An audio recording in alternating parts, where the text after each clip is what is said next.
All right, thank you so much for the station identification. And we are almost underway for our kickoff. The cheerleaders are chanting, the band is ready, the teams are ready, and we are almost ready for this kickoff. It should be an exciting matchup, and we cannot wait to get you started. We have the referees on the field, and all the teams are excited to go. Once again, like I mentioned, we have a nice turnout of a crowd.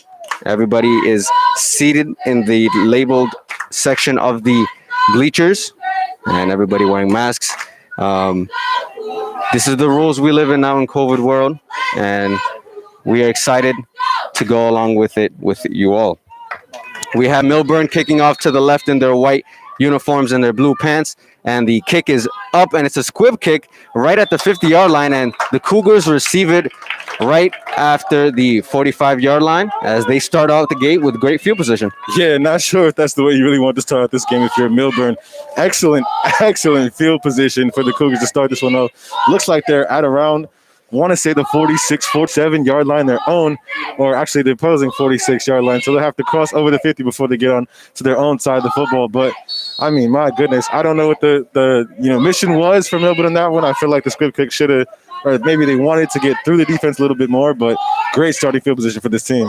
We have Nick Aaron in the backfield with two running backs with him. That's the quarterback for the Cougars as he takes a snap and he flings one up to the left side, and it is caught for a catch.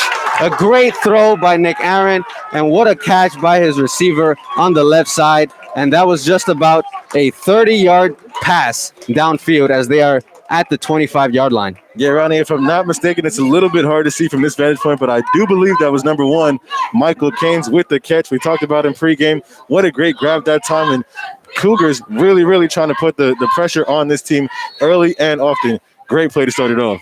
Good field possession and a nice catch there to start off the gate.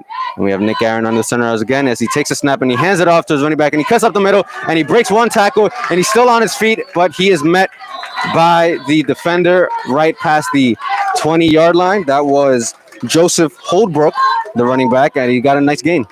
Yeah, no, a great gain that time as well. I believe about an 8-yarder. Looked like he was going to break out of that last tackle and get his way to the end zone, but I love the energy starting out from Columbia. Their fans are excited. It's senior night. The cheerleaders are cheering, and hey, it looks like they might want to score a touchdown this first possession. And they are right into the end zone right out of the gate as Nick Aaron, the Cougar quarterback, with their red jerseys and white pants, looking to get the snap, and he gets it a low snap, hands it off to number 3 as he's rolling to the left, and he wants to turn the corner, and he gets the first down as he steps out into the left sideline. Number 3, that was Kai Arrington that time, and one thing I'm noticing, boy, this team has a lot of speed. Mm-hmm. I love the end around. They came out in a shotgun look with running backs on both sides of the quarterback. Great speed that time to try to get to the outside, and Millburn's defense is looking a bit slow.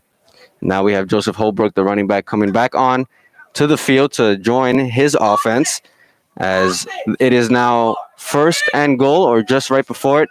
Nick Aaron under center once again. This defense looking to get some stop here.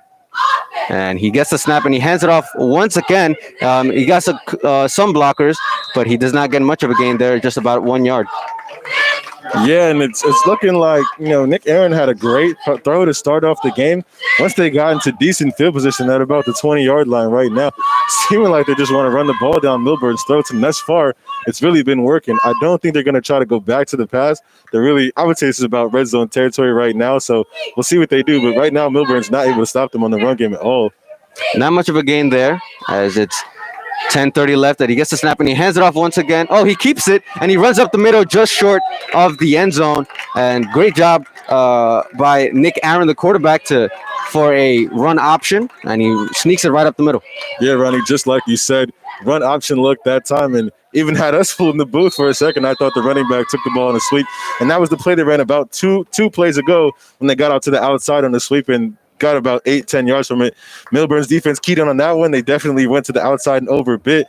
Great keep that time from the quarterback, Nick Aaron. Nice play call there by the coach, Gary Mobley, as Nick Aaron is waiting for a snap now right at the goal line, and he hands it off, and it looks like he is in for a touchdown, for a rushing touchdown.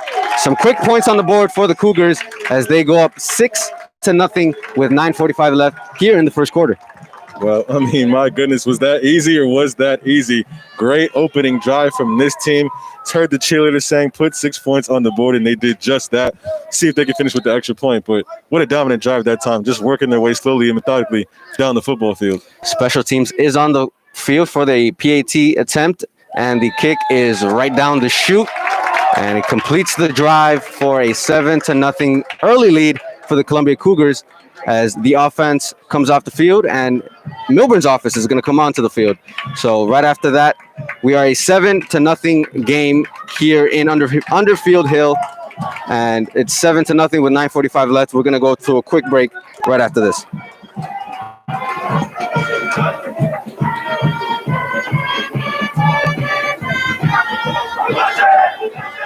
Here.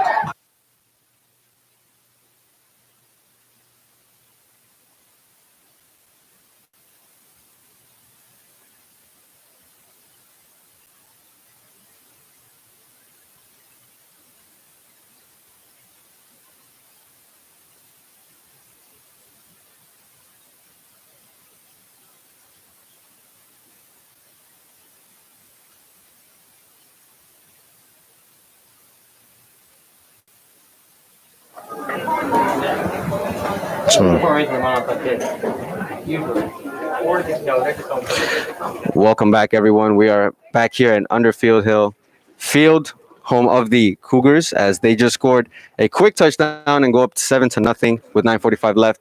And the Cougars are now on the field waiting to kick it off. The whistle has been blown, and they're kicking from left to right, waiting for the kicker to start running. And here we are, and he kicks it with his right leg. Line drive kick to the Millburn Millers as he gets about the 15-yard line. He takes it up, and he's still on his feet, finally taken down around the 30-yard line. There's a better kick for the Cougars compared to the Millers to start off their drive. Yeah, definitely. And honestly, the momentum right now is definitely on the side of Columbia. First home game for them of the season, so they wanted to come out, show their family, show their friends, show their girls if they have some, a little taste of what they can bring to the football field. And it's definitely been a better start for them thus far. But Millburn has yet to take a snap, so we'll see what they can do with their first possession. What do you think their mindset is going into this first offensive drive? Yeah, I mean, honestly, you really got shut down on the defensive side of the football. So, honestly, just take back some of that momentum. It's definitely a long game. We're not too far into it. So, just try to get some energy back onto your side and get some yardage. That's all you can do. And we have a false snap and flags thrown in the air, false start on the offense. So, it looks like the Millers are not starting this game off ready to play, and they go back about 5 yards, and they are about at the 25-yard line, looking to cover 75 yards of acreage down the field. Yeah, Ronnie. I mean, it seems like they must have heard us up here in the booth talking about what they need to do, because they did the exact opposite that time. 5-yard penalty, not the way you want to start out for Millburn at all. Seems like now they're going to have to get into their passing game a lot earlier than they wanted to. Let's try this again. This time he hands it off to his running back, but it's swallowed up way behind the line of scrimmage for a big loss for the Millers. And this Cougar team looks ready to play today. Oh, they look extremely ready to play today. They're clicking on both sides, and we've just seen one play thus far. Seems like they're really keen in on that run and able to stop it. We'll see what they can do, what Millburn can do on the offensive side. But, yeah, no, great start for the Cougars. The Miller quarterback, Andrew Cantor, under center here, and he handed off this previous play to Ethan Chumontano as he takes his snap, a high snap, and he rolls to his left, and he looks to throw on the run, and it is almost intercepted by the Cougar defense. He caught it and could not come down with it, which you'll take that if you're a defense. Oh, no, you'll definitely take that, because that shows that you're still on the ball. Even if you aren't able to bring it down, high school, you only got to get 1 foot down to make that a completed catch for the defense. Just unable to secure it that time, but still, talk about energy. We talk about momentum. It's on the side of the Cougars right now. The Cougars have been playing great defense thus far. We have a 7-0 lead with 8:54 left to go in this first quarter, so we are just underway. And Cantor with his first incomplete pass, and maybe they'll get back to the running game. And one thing I also want to point out, Ronnie, great pressure that time from the Cougars as well. Made the quarterback roll out and make a rush throw that almost led to that pick. Cantor calling his plays, telling his offense what to do. He gets a snap, and he keeps it himself, and he is swallowed up. No, he did not go anywhere. Don't know what he was looking there. Yeah, I'm not sure about the play call at that time.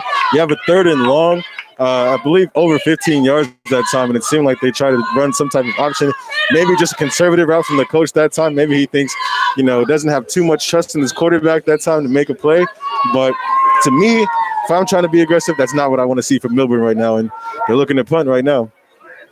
And the special team is out for a punt, a high snap, and the punt is to the left. And the Cougar receiver gets it, and he's trying to run away from his offense. He's running backwards, goes to his right. Michael Cain finds the corner. He stops himself, and he steps out right after the 50-yard line, but a flag is thrown. Michael Cain with a nice, making something out of nothing there. Yeah, that's exactly what he did. And a lot of times when we look at football, you want to tell your runners to run north and south instead of east and west. But that time, it just Cain's speed that beat his guy to the sideline. So looked like he was going to get swallowed up. Might even, could have opted for a fair catch that time, but had to trust in his speed to be able to make something out of nothing. And that's exactly what he did.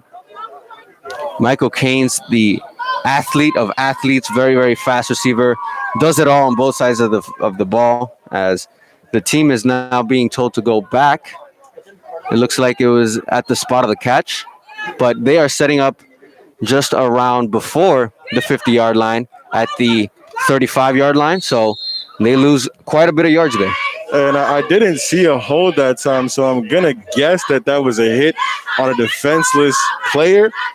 Some of the new rules in football, that's what they like to bring out sometimes is if you're running, you're not seeing a blocker in your way, and the blocker, hits you with a shoulder pad. They like to call that a lot when you're quote-unquote defenseless. So I believe that's what the penalty was.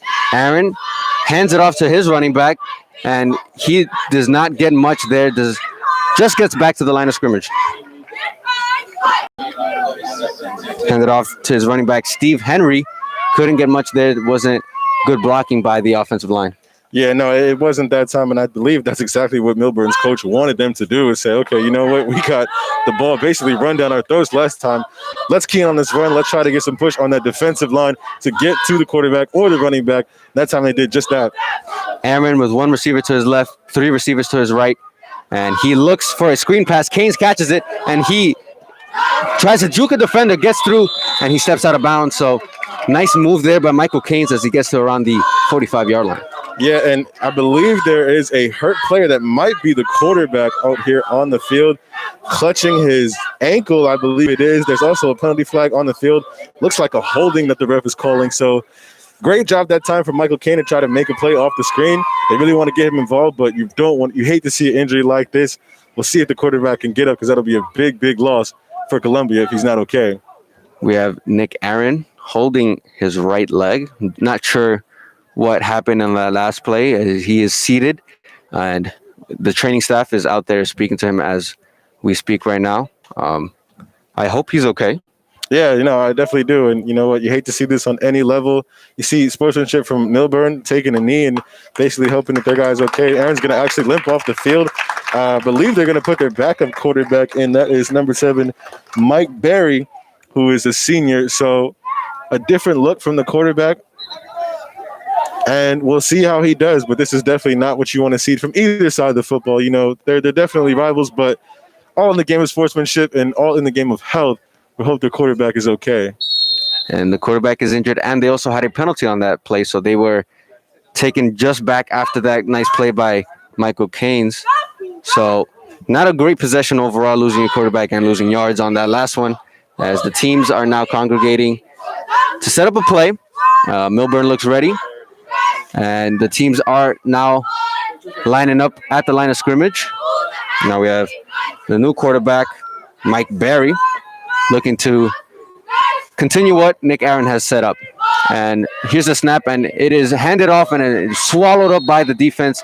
No chance there by the running play, and they are way behind the line of scrimmage now, and not a good possession overall. Yeah, no, not at all. And it looked to be a little bit of miscommunication that time from Barry and his I guess that would be his receiver who came in motion for the handoff. Thought it looked like an option play where Barry had the option to take it if he wanted to. He handed it off to his running back, but They kind of bumped into each other, it looked like that time. So not the best play, but I feel like their coach is kind of wary and letting him take some throws. We'll see if they let him do that with a very long field to go. But new quarterback, new offense. And the quarterback didn't take the snap there. He hands it off to Henry, and he rolls to his right and is down by the 25. So not the best drive there for the Cougars, as they are way behind the line of scrimmage. And I believe the special teams might be coming up. Yeah, special teams is coming out, and completely agree with you, Ronnie. Not the drive that you want to see. And I'm not even going to attribute that to the loss of the quarterback. They were definitely looks like 20 yards to go when that third down possession. That was a very long field to try to cover.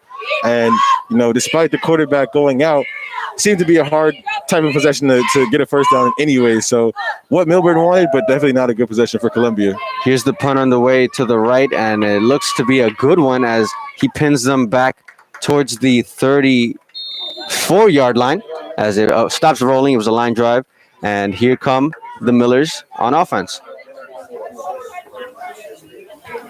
Now, Justin, it was a bad drive by the Millers their first time around, but now I feel like momentum has switched over to the Millers as they played great defense in the last drive. So what do you think Andrew Cantor is looking to do here? Yeah, I completely agree with you. It definitely has switched a bit, and you hate to see it switch on an injury like that, but that's exactly how it's happened. The Millers, I think they need to throw the football. I don't know how much trust they have in their quarterback, but to me, if you want to get the ball downfield, you see what they're doing to your running game. Got to try to open something up and get in some passes. Another jet sweep hit, and it does not get much, but it got around halfway, about 5 yards into their down. So they're heading into second down and about 5. Yeah, and honestly, Ronnie, I mean, if you come just inches away from throwing the interception on your very first pass play, it's not going to make you too confident when you're going into another one. So I did say that they should try to open it up, but we'll see what they do. It's not looking like they're going to rely on their passing game too much in the early onset of this game. I like the jet sweep call, though. Try to get something to the outside and open up the field. It is a really big field, and what I'm seeing from Millburn thus far is they're not really using the whole field. So we'll see what they can do with that. 7-0 lead by the Cougars as the Millers have the ball. We have Cantor rolling to his right, throwing on the run, and it is caught for a first down, and he got it. It was a nice running throw by Cantor, and a nice diving play by the receiver there. Yeah, excellent throw that time. And it seems like Millburn is really running a lot of rollouts. I believe that's what they like to do with their offense. So great throw that time. I was a little bit worried when it left his hands. It looked pretty wobbly, but great find and even better catch that time to make the dive and bring in the ball. The receiver caught it with his two hands, sliding to his left, and there's just about under 5 minutes here left in the first quarter as it's 7-0 lead by the Columbia Cougars. The Millers are just right about the 50-yard line, looking to cross the timeline. And a flag thrown on that snap, a false start on the offense. So Miller's taking 2 steps forward and 1 step back. Yeah, you don't want to do that. You had a great momentum play that time to get the first down. That was the first down of the game, but then you're moving right back to a 1st and 15. So just shooting yourself in the foot, really not the type of play that you want to start off that new first down possession. Now it's 1st and long, so it'll be interesting to see if the head coach for Millburn will opt for a run, maybe a play action, or another rollout running play for Cantor. But both teams are now lining up at the line of scrimmage. Cantor calling out his play, claps his hands, gets the snap, drops back, throws it to number 2, and the pass is completed with a big hit by the Cougars as the crowd exclaims after that. Was a very, very violent hit there. Yeah, that was vicious. That was vicious. You might have heard me during your call kind of oohing at that one because it looked like you actually picked up the man and slammed him to the ground. But that's the type of hit that if you're a high school coach, what you want to see. Great stop that time from Columbia. They did give up the pass, but great hit to stop him from getting any yards after the catch. They are just about in the original spot before they had the penalty. So they recovered about 5 yards there, but they're still just about 10 yards away from the first down marker. And we have number 54, Justin Anderson, coming off the field. Justin Anderson, a great run stopper for this Cougar team, as last week he absolutely clogged the offensive line in their win against the Kennedy Knights. Now we have Cantor. Surveys the defense, calls his receiver to run to the left, Surveys, throws it up the middle, but it is a bad pass, a high pass, and number 10, Pickard, Luke Pickard was the intended receiver. And Cantor got absolutely rocked that time. Great pressure from Columbia to get into the backfield, and he actually had a man open, but really sailed the throw, and I believe that's what the pressure was. It's hard to make an accurate throw when you got a big lineman like that right in your face. The receiver did seem to be open, but it was a pressured defense right up on him, and he just sailed it above him. And now we have them back at the line of scrimmage.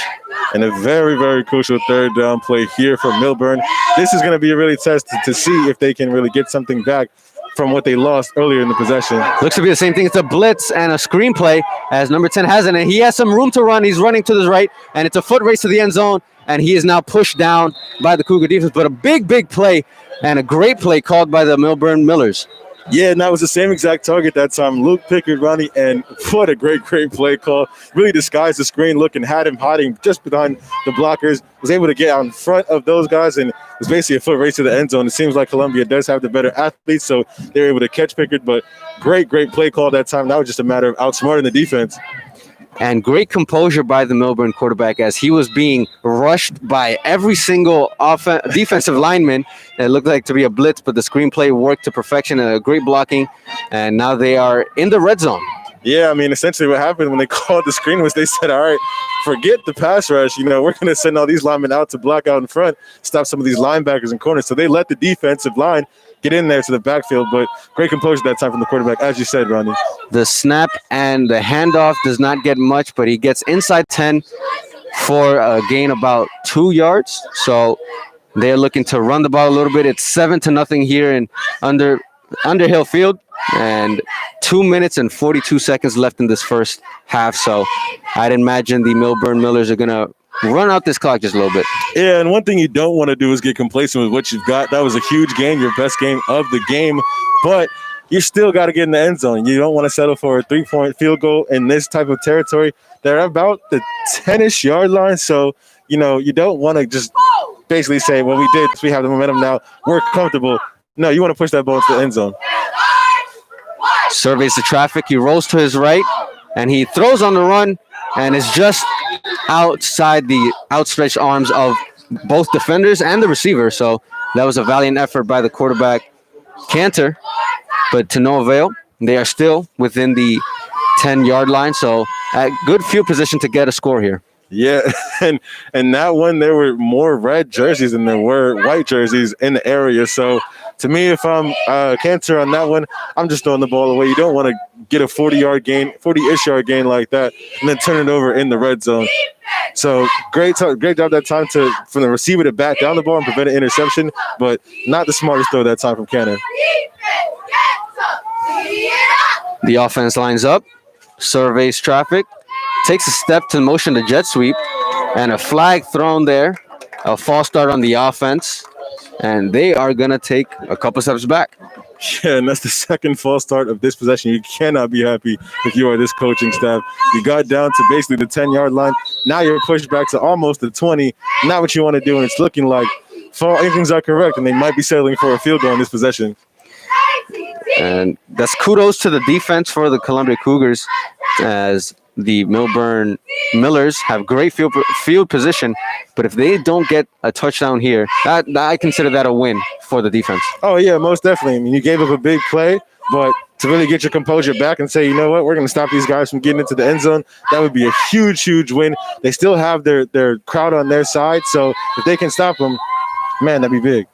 And we have a timeout here called by one of the coaches, so both teams will reconvene. Millburn seems to call that timeout. So Coach Christopher Dreschel looks to get his offense all on the same page. Yeah, and this is a bit of iffy territory, Ronnie, because you're at around the 18-yard line. You want to push the ball into the end zone. I believe it is third down. So you know you got to get it into the end zone on this play specifically. And what do you do if you're the offense? You know, do you run the football that hasn't worked for you so far? Do you roll out and try to complete another pass? You don't have enough field to really try to run another screenplay like they did to get that big yardage in the possession that got them this far. So Great timeout. I like the call from the coach that time, just to get his guys to talk it over. And you want to get the ball into the end zone. It's 7-0 right now, 7-3, especially the way the Columbia's been playing is not what you want to see from Millburn. It's a big third down. It's 3rd and 12 for the Millers, as the defense on the other side of the Cougars looks to try to get a stop here and get the special teams out, kick a field goal, and still be up 7-3. But Millburn looking to tie this game up with just about 2 minutes left here in the first quarter. So the timeout has now ended, and both teams are looking to line up now, as everybody hopefully knows the play. Yeah. I would hope so. Yeah, I would hope so as well. But the offensive linemen take their 3-point stance. The defensive linemen take it. And Cantor gets the snap, throws it into the end zone, wide open, and it's a touchdown, passing touchdown to number 12, Algren. And what a great play, wide open in the end zone. Yeah, that was a beautiful play call that time, Ronnie. Great composure from the quarterback. Great catch that time from Robert Algren, the receiver. And that's exactly what they needed to do. They knew they had to put it into the end zone for momentum. 7-7 is now the score, and there was nobody in the area of number 12 that time to get into the end zone. Great call that time from the head coach. Special teams is out for the extra point attempt, as the Millburn Millers kick it up, and it's no good, wide right, as the Cougars are still in the lead, 7-6 here with 2 minutes and 2 seconds left in the first quarter. And we're going to head into a break for this. So we'll catch you on the other side.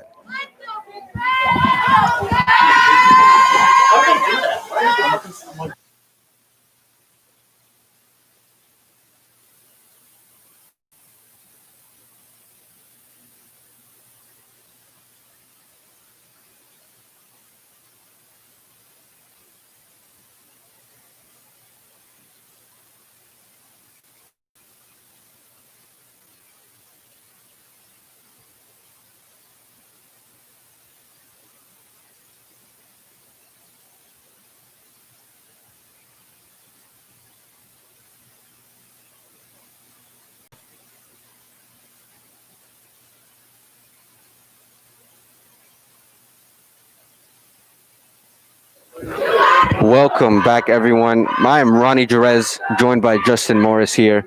And the Cougars of Columbia are up by 1 point, 7-6 with 2 minutes left to go against the Millburn Millers.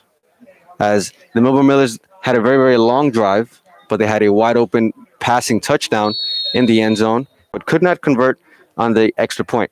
Now here they are kicking it off to another squib kick, and it bounces off a defender of the Cougars, and the Millburn recover it.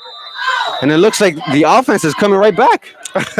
I mean, honestly, Ronnie, I think that's what they were trying to do on the first kickoff. It just didn't work. But the kicker just basically set his targets and said, you know what, I'm going to hit this dude right in the ankle. That's exactly what he did.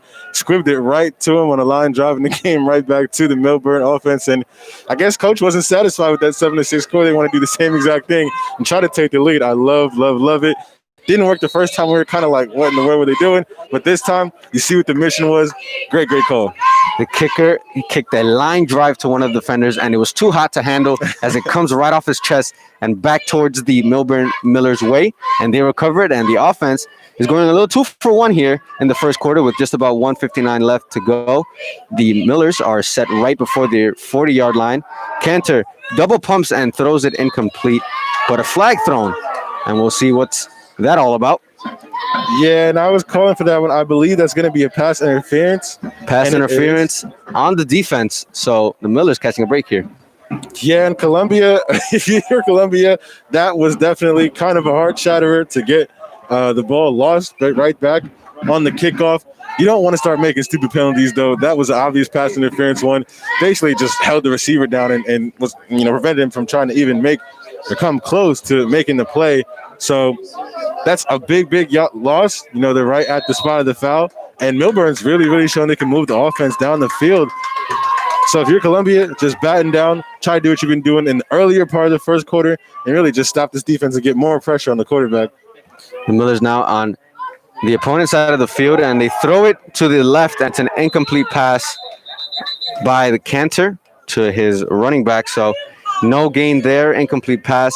Not sure where they were going there, but it was too hot to handle for the receiver. Yeah, it was too hot to handle, and I don't believe that would have been a very high gaining play in the first place. It seemed like Columbia had that one snuffed out. So I'd like to play one that time from Columbia. We'll see what they can do on the 2nd down and 10. But good stuff that time from the Cougars. The offense seems to have waken up for the Millers as they were very methodical to come out the gate, and as also their defense, as they're not playing defense right now as they normally should be, but with just about 152 left to go, 7-6 is the score. Cougars are leading, and the teams are now getting back to the line of scrimmage. They're right after the 45-yard line, and he takes a snap, high snap, play action, double pumps, throws it downfield, and it's a catch by the Millers right around the 40-yard line. So they are in good position to get this first down. And Ronnie, if I'm not wrong, that was number 12 again. Same man who scored the touchdown, Robert Ongren. This dude is just basically mossing a whole bunch of guys out here. It seems like he's impossible to cover for Columbia right now. And that's where Cantor has been staring down the whole time, basically, except for that long screenplay that helped him get those yards in the first ones. Ongren looks to be his favorite target. So if you're Columbia's defense, that's the guy you want to key on right now because he's killing you. Last week, the Millers faced Belleville Buccaneers, and they lost a close one, 12-7, as they only scored one touchdown. But now they have a pretty good chance to score another one in the first quarter, as both teams are lined up. As for the snap, claps his hands, rolls to his right, dropping back, throws it, and is almost intercepted by number 2, Jaquil St. Cyr, as there was just a float pass right over the receiver. Yeah, and that's a tough one for Columbia because if you are Jalil St. Cyr, you had a wide open field of green looking the other way. Looked like he was looking towards the end zone before he actually made the play. But if you ever played football, you know that's exactly what they tell you is you got to secure the pass before you start thinking about where you're going to run to. Seemed like that's what he did that time. That's a big, big heart shatter for Columbia. It is now 4th and 4. The special teams are out, and they snap the ball to the punter, and it's a fake play. Number 7 has it. The punter throws it downfield, and it's just wide. He overthrew that one, and it's a turnover on downs. Yeah, I like the fake, though, that time. And he definitely had an open receiver. It just seemed like the punter wasn't able to make that throw. Good field position to try to come out with the fake, about around the 45-yard line. But if you're Columbia, oh, you tried to fake on us? Okay, we're going to make you pay for that. Let's see what their offense can do in response. The thrower there was Evan Gershoff, the fake punter / pseudo quarterback there.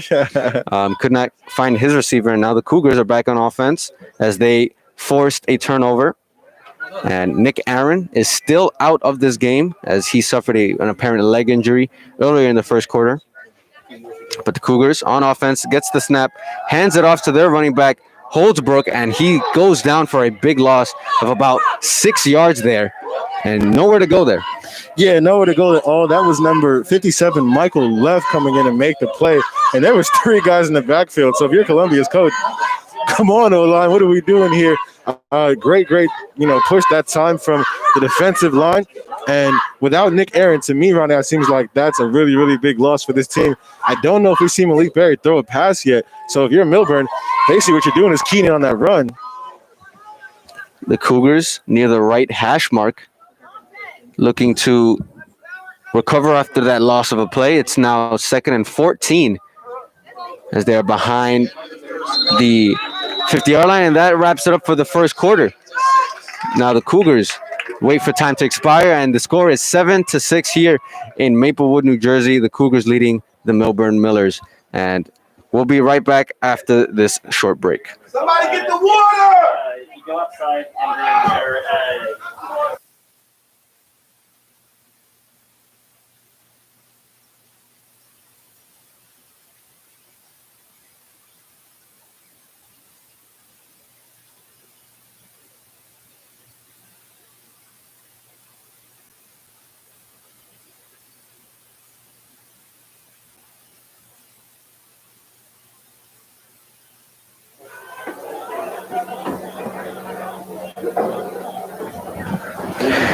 Thank you so much for joining us, everyone. I'm Ronnie Jerez, joined by Justin Morris, as we also have a student here of Columbia High School, Matt. He's going to give us a quick first down recap. What's up, Matt? Thank you so much for having me. This has been a very, very interesting game so far.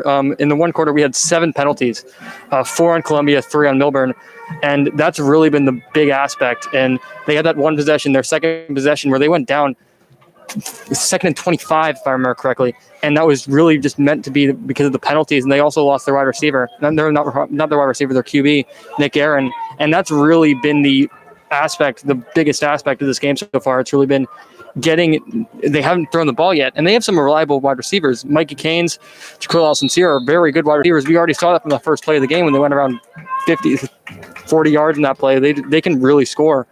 So it's really just getting those wide receivers active is the main aspect. All right, thank you, Matt, for that quick sideline report, as we're going to check in on you at the start of the third quarter, and we are starting the second quarter here with the Cougars as they snapped it out. And here we have Holbrook going down for a play with a lot happening, but not much gain there, Justin. Yeah, definitely a lot happening. And he ran around a lot in east and west, but not much happening at all. I believe that's about a 4-5-ish yard gain that time, but I do like the good hard running from Holbrook that time. Did break a tackle, so, that's a good sign to see if you're a running back, is to be out of the clutches of a would-be tackler. And to me, it seems like this is a guy that they're going to really start leaning on really heavily, as well as Michael Caines, because Malik Berry is the backup quarterback. Don't know how much trust the coach has in him right now. Here's a snap for the Cougars, and number 3 keeps it, and he rolls to his right, and he has some daylight, turns the corner, and it's a foot race. Oh, and he just steps out of bounds. He gets the first down for an about 35-yard run, but he had the daylight of a sunset. Oh, man, yes, he did. And it seemed like he was just going to be streaking off right into that sunset in a happily ever after setting. Had everyone on this Columbia bench, and even the people next to me who are Columbia fans, extremely excited, but just wasn't able to keep his footing in bounds. I love the play call that time. And that was number 3, Kai Arrington. Kai Arrington with a huge play there, and they set up a new set of downs for the Cougars as they are now right after the 45-yard line. Another Harrington run, and this time it's a lot shorter as they get just about 1 yard line. Just about 1 yard on that play. And that was a great play that time from number 81, Deja Simo, to really set the edge, because what happened was Millburn left out that outside the field wide open for Arrington that time. We know he has the speed, but that's exactly what 81 that time did. An offensive end position was set that edge, prevent him from getting outside and force him to cut back inside with the linebackers waiting right there for him. We've seen Kai Harrington back-to-back plays getting direct snaps from the center and rolling to his left and or right. It looks like he seems to be behind there. Once again, Kai Harrington, not a traditional quarterback, but he's there receiving the ball from his center. And it is now 2nd and 10 as he rolls to his left, looking for something, and he escapes the pressure and makes it all the way down to the 35-yard line for a nice gain. Seems to be just short of the first down, but he really saved that possession there. Yeah, I mean, this dude, Kai Arrington, when you haven't seen him get a whole lot of carries in the first quarter, but he's really opened up this offense in the second quarter. He's dominant, ducking and dodging his way all over this football field, and seemed like Millburn had him stopped in the backfield, but nice little juke right to left and got him a nice game for that first down. And like you mentioned, Ronnie, it seems like they're just going to keep relying on this guy with Barry in there. Wildcat offense is pretty much the mode they're going into now, and Kai Arrington is the star of it all. Kai Arrington looking to receive the snap as he has 1 receiver to his left, 3 receivers to his right, and it's snapped right to Henry, and he takes off to his right, and he gets the first down, takes a couple spins, and tumbles down right at the 35-yard line for another first down. Yeah, Columbia is really moving the ball down the field with relative ease. This is the same exact way they started off that first quarter, and we haven't even seen a pass yet. So if you're Millburn, you're basically saying, okay, we need to stop this run. A lot easier said than done, though, when you have the playmakers that this team does. And that time it wasn't Arrington, but still great run and another huge chunk of change.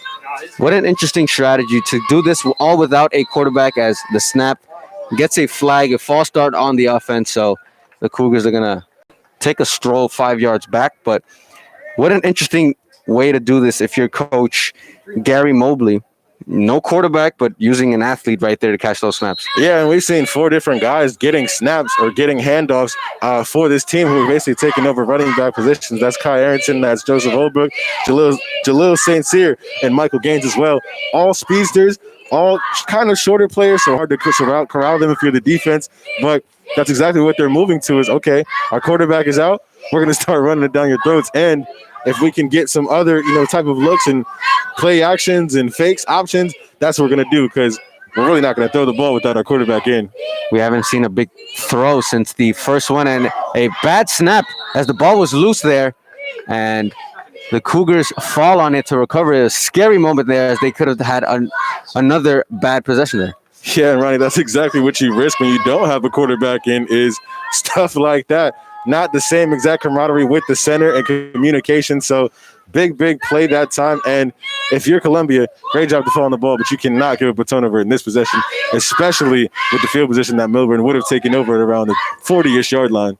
Steve Henry, the running back, coming out with a new running back coming in Holbrook as he sets alongside with the athlete receiving the snaps, Kai Harrington.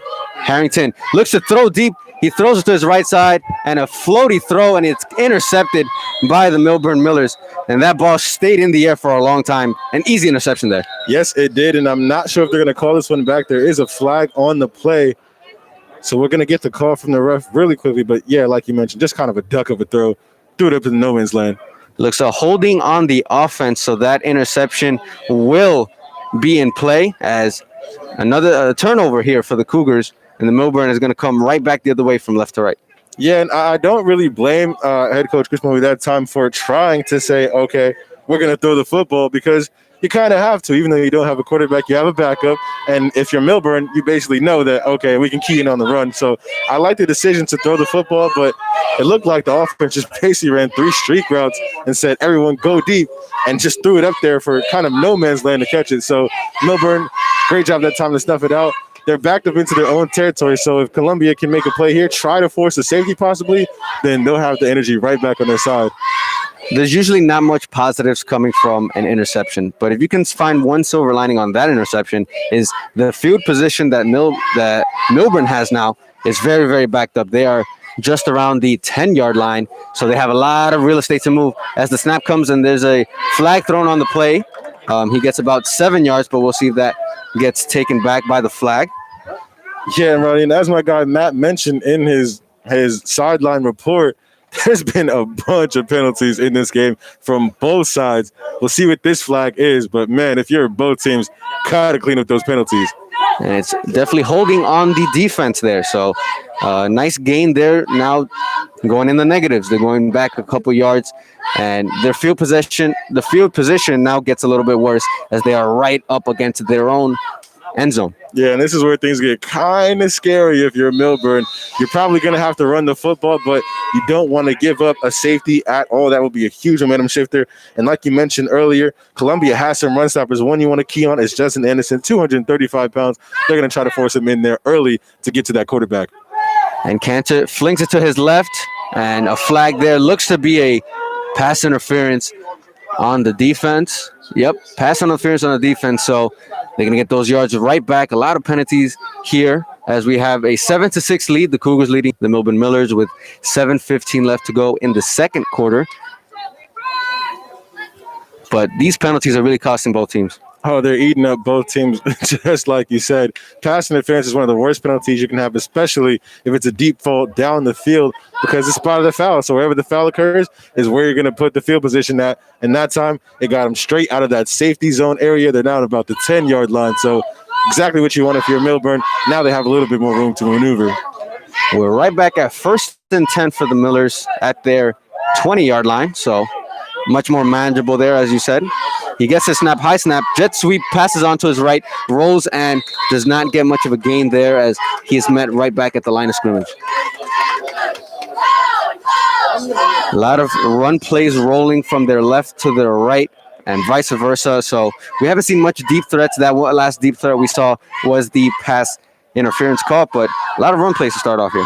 Yeah, a bunch of run plays like you mentioned, and a lot of short-ish passes as well. A lot of what Millburn has done is run little slants. That screen was the biggest play they had, which is about 40 yards, but about 35 of those yards was the dude just caught it running down the field. Huge rack, yak, runs after catch, yards after catch.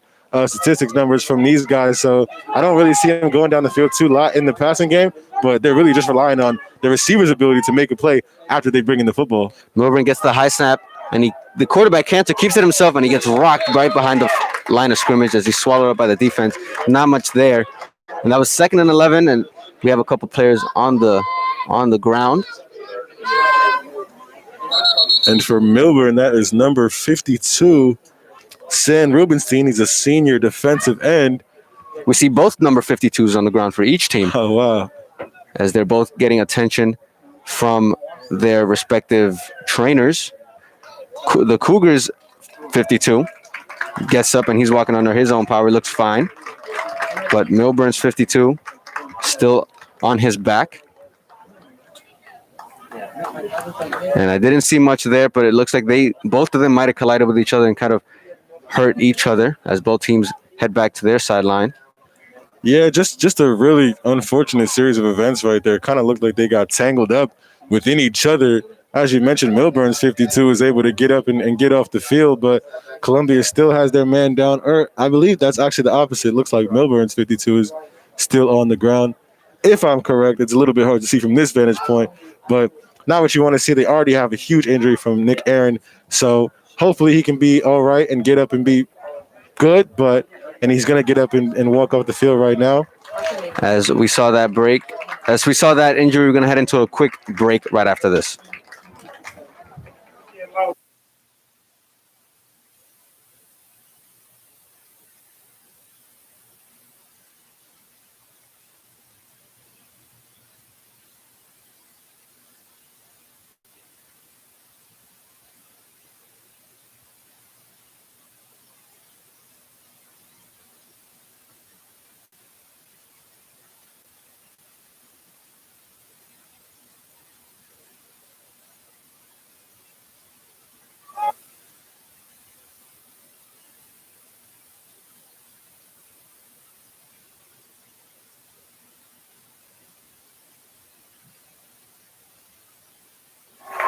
Thank you so much, everyone, for joining us. As after that injury on number 52 for Millburn, we received a snap, and it was a deep threat by the Millburn Millers, but it was incomplete, so nothing there. It's now 4th and 11, right back at their 20-yard line, so I'm expecting a punt here. Not much happening there for the Millers. I would expect a punt as well. Millburn has shown they do have an inkling sometimes to run a fake, but you're backed up into your own territory. You're on the 10-yard line. That would be a stupid move, in my opinion, to run a fake, so probably going to punt it. Great stop that time from Columbia. We see some movement. The punter kicks it away right about the 50-yard line. The Cougars receive it. There's Canes once again making a play, and he goes down right about the 40-yard line, so the Cougars are in pretty good field position to march down the field and get something going here, as we haven't seen a score in quite some time. Yeah, it's been a minute, Ronnie. We're about 5 minutes and 40 seconds left to go in the second quarter, and same score basically from the first quarter, 7-6. Columbia still doesn't have their quarterback, Nick Aaron. So, we're pretty much seeing a really, really run-heavy, reliable offense from them, but they have a lot of playmakers. So if they can get a big yardage, which it seems like they're relying on, then they're going to be able to break this game open. Both defense have stepped it up since the first quarter, as both of them didn't really come to play in the beginning, but with that, we haven't seen much here in the second quarter. We have Kai Harrington once again, the untraditional style, gets the snap, hands it off to Henry, and he takes off, breaks a tackle, and he has one blocker, and he just gets taken down at around the 25-yard line with a nice gain. And if he would have broken that tackle, it would have been all she wrote there. Oh, yeah, it would have been over for the defense on that time, and that was a shoestring tackle that time.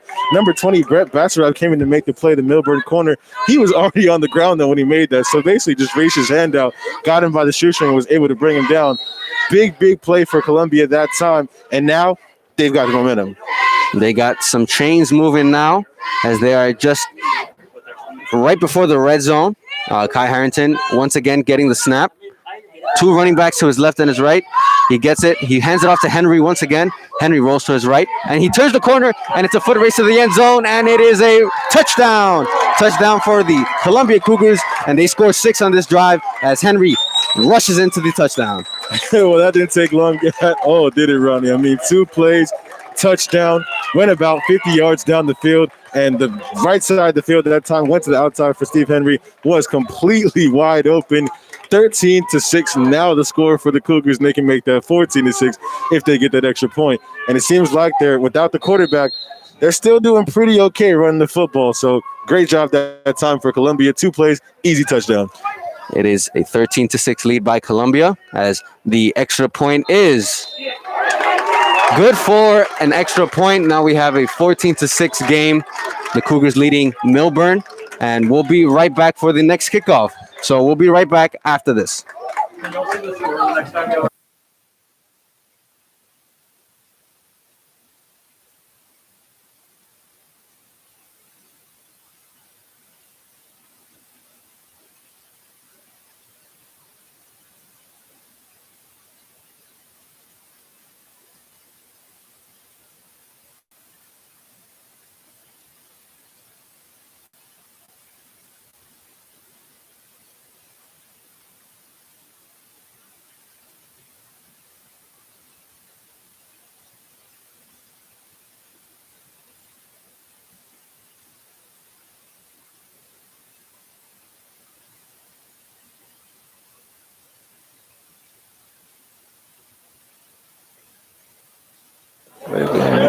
Welcome back, everyone, as we just saw a rushing touchdown by Steve Henry as he rolls to his right and goes in for the touchdown. There's now a 14-6 lead by the Columbia Cougars, the home team leading away as their kickoff kicks it off, and Millburn receives it, and he rushes straight down the middle, rolls to his left, and he broke some tackles and looks like he's free. He's getting a big play here, and this punt return gets him into a really good field position as they're down at the opponent's 30-yard line. Wow. Well, something strange about this game so far, Ronnie, is it seems like when Columbia succeeds, so does Millburn. They basically took that time and went straight back down to the field at about the 30-yard line. But, man, basically just bobbed and weaved his way through Columbia's special teams that time in about a 50-yard gain. Now Millburn looks like they're getting ready to score right back on them. We have 5 minutes and 11 seconds left here in this first half. 14-6 is the score. And Millburn, as you mentioned, is nip and tuck here. Both teams look to answer each other. If they play good defense, the other one plays good defense. If they get a big play, the other one gets a big play. So now we have the Millers looking to add on to cut this deficit. And we have Cantor getting the snap, hands it off to number 26, and gets about a 2-yard gain there for a short gain. Number 26 was Jake Zerlin. This is the first time we've seen him all game. But the defense for the Cougars, stifling there, holding him to just a couple yards. 2nd and 7 for the Millers. Defense is ready. The offense still talking it over as they head into the line of scrimmage now. Cantor under center. He has Zerlin to his right. 2 receivers to his right as well. Throws to his right and was not able to get it, but a big hit after the play there for the incompletion. Yeah, I'm surprised they didn't throw a flag on that one. It seems like the ref have been pretty quick trigger with those flags coming out of their pockets. But I guess they probably thought the ball was out of reach. Not the best throw that time from Cantor. And to me, 3rd down and about 7 to go. So looking like a throwing possession here, but with Millburn, you never know because they have a few tricks up their sleeve, and we've seen that thus far. We saw the referee eat that flag, but hey, it's football. You know, maybe let the kids play. And a little contact never hurt anybody. Well, maybe so, but maybe a few people. Maybe a few people, but we have the Millers getting back to their line of scrimmage. The defense looking to hold them to a field goal or maybe even less than that. And Cantor throws it, and it's just out of his hands. It was a bad throw. He was hit as he was throwing an incomplete pass. The Cougars thought it was a a fumble there, and as they were running back, but the referees call it back. Yeah, it doesn't matter how far the Cougars are going to take that ball down the field. Refs didn't call it a fumble, incomplete pass that time. I wasn't sure whether or not it was a fumble, but still, that was a stout defensive play by Columbia to get into the backfield and force something, and it looks like Millburn's going to go for it. It's 4th and 7 now here, and they are at the 37-yard line, and as they are wanting to head into their red zone. So it'll be interesting to see the play they come here for this 4th down. And one thing is, if they don't convert it, they don't give great field position back to the Cougars. Yeah, exactly, and I like the logic for going for it. And to be honest, their field goal kicker did miss the extra point in their first touchdown, so I don't know about the trust that they have in him to make a field goal from this distance. And we have a timeout called by the Millburn Millers as they try to talk this over for this pivotal play just to end the first half. So in this timeout, we're going to head to a quick break right before this drive.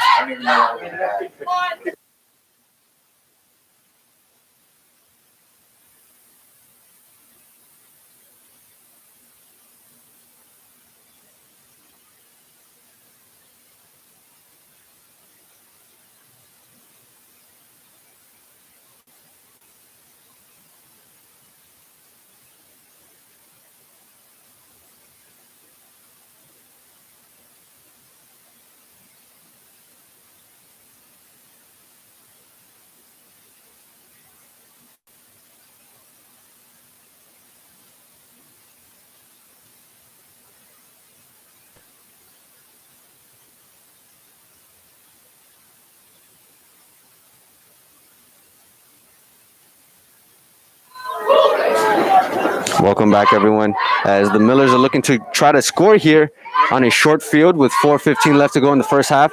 Big hit, and he throws it downfield for a catch, but a flag thrown. A great sliding catch by number 16 from Millburn, which is Yagub, and a flag though.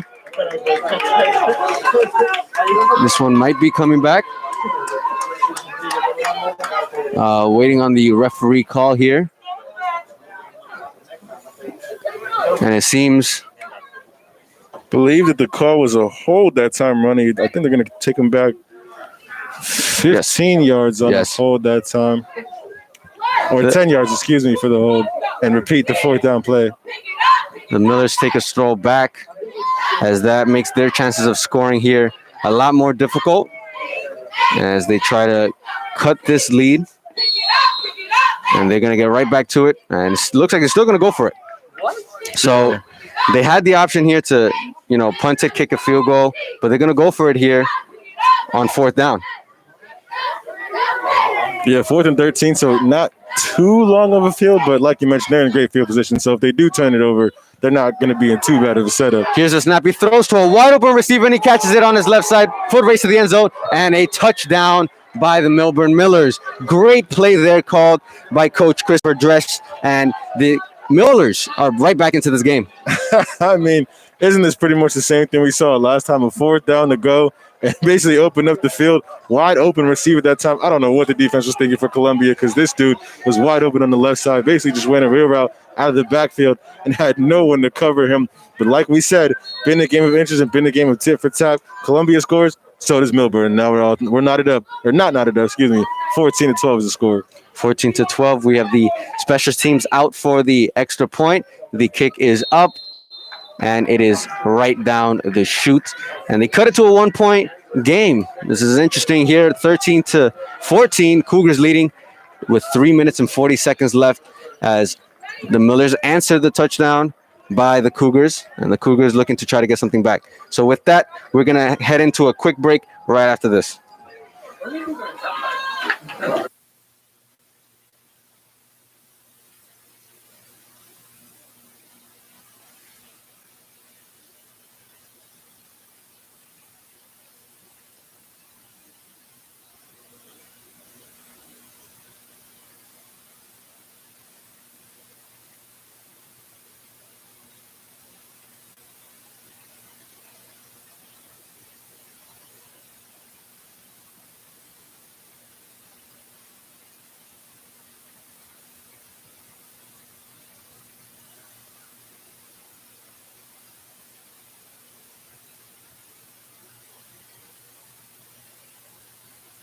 Small dude, man.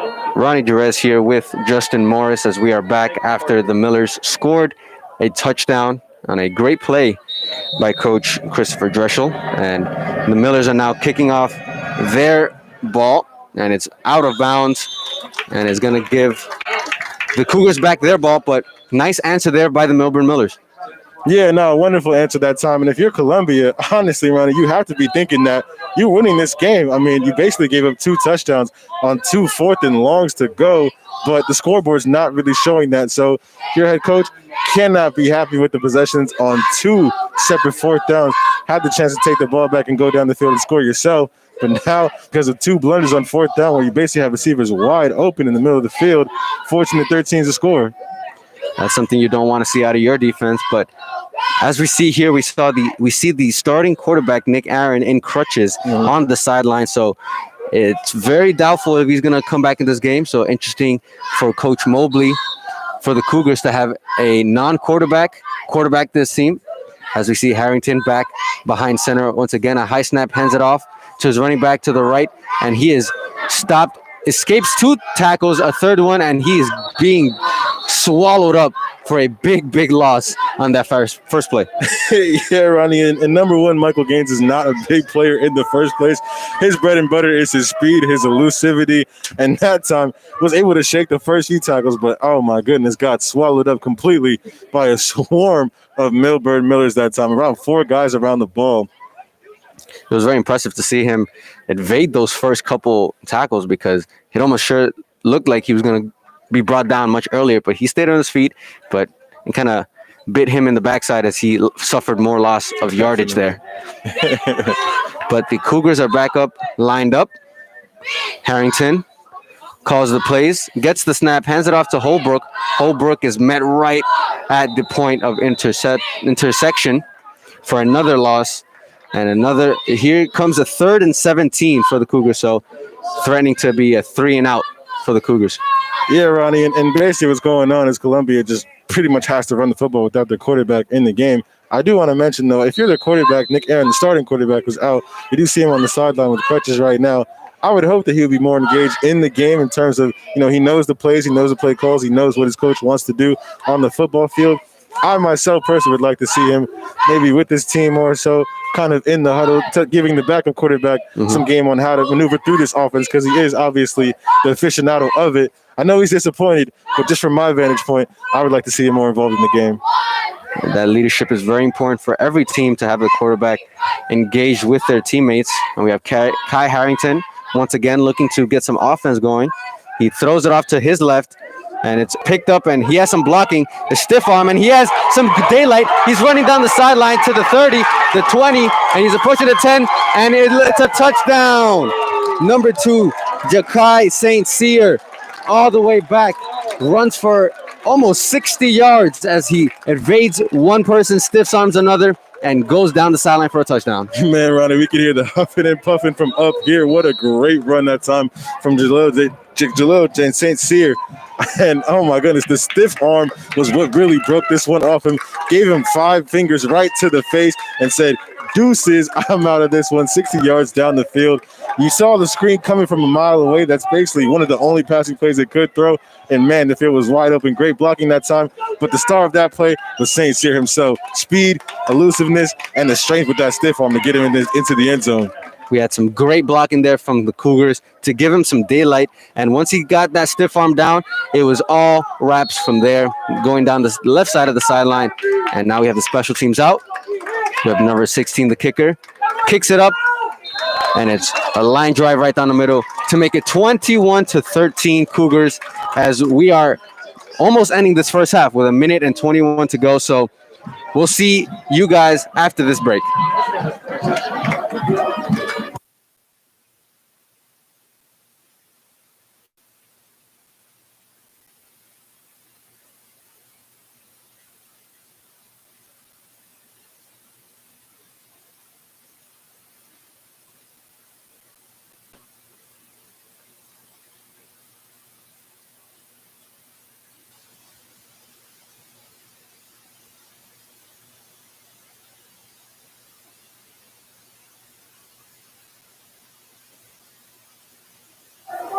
Big play here in Underhill Field. 21-13 is the score. The Cougars leading the Millers, as we are seeing kind of a shootout here with both teams scoring back to back to back to back. So now we have the Cougars kicking off from the right to the left to the Millers as we look to end this first half of football. Yeah, these guys are taking a play straight from the playbook of the sixth god himself, Drake, going back to back. And if you're Millburn, you got 120 left on the clock. These guys have shown they have a propensity to open up the offense and make big plays down the field. I think they're going to be aggressive and try to score right here. The Cougars looking to kick off. And here we have the kicker running to the ball, kicks it, line drive kick to the Millers. Number 14 receives it at the 15, runs to his left, and is brought down at around the 35. But with that being said, we're going to step aside for about 15 seconds for a quick station identification.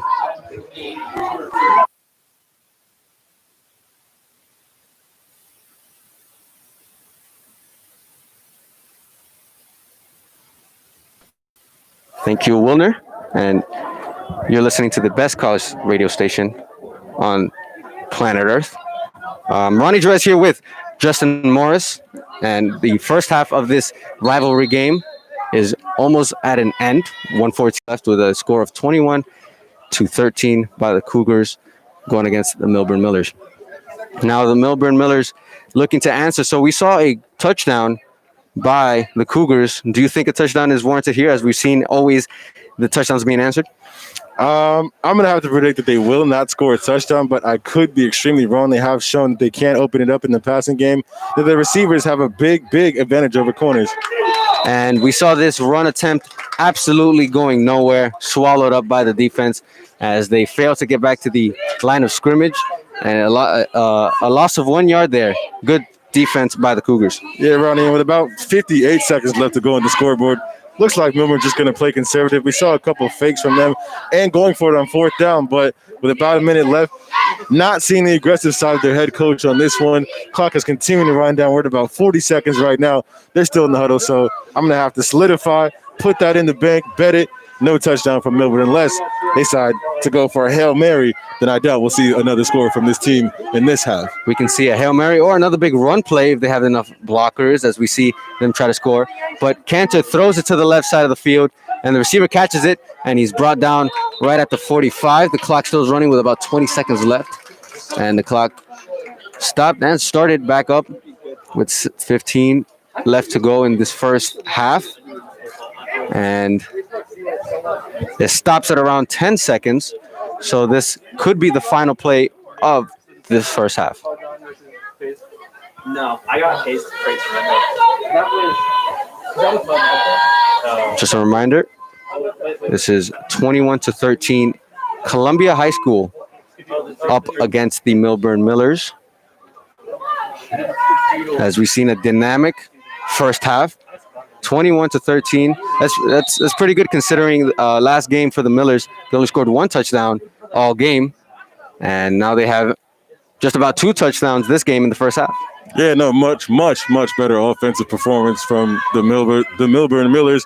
Like you mentioned, just 7 points in their first game, so has to be a good takeaway from the first half, but still got a lot of ground to cover if you're this team. You want to win the game. That's what it comes down to, is winning. So see if they can get some momentum back as the clock will expire, and Millburn will not choose to be aggressive and go into the half.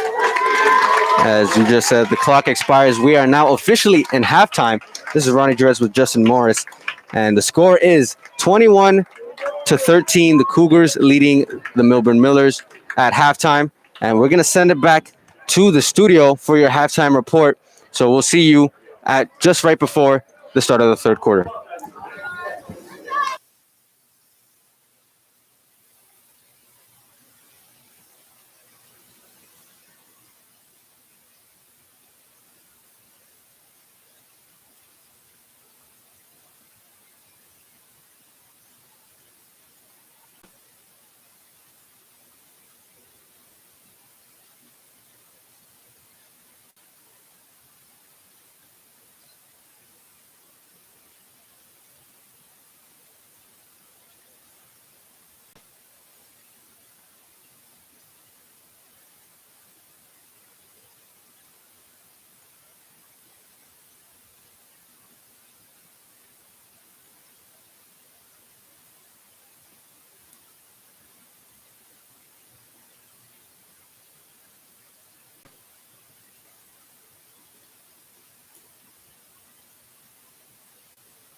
I hate UConn.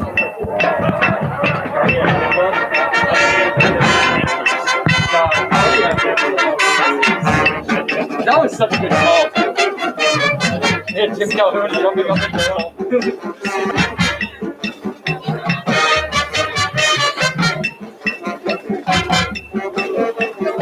Apparently we should read.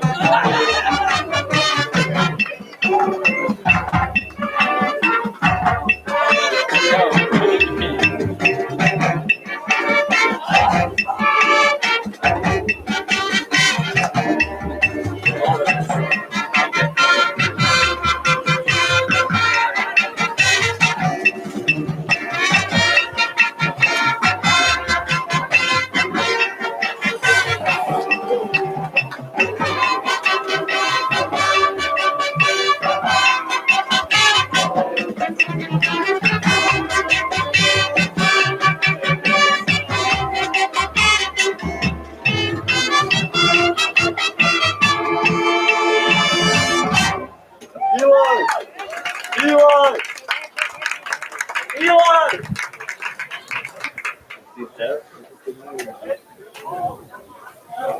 Oh, brother, here's it on his end.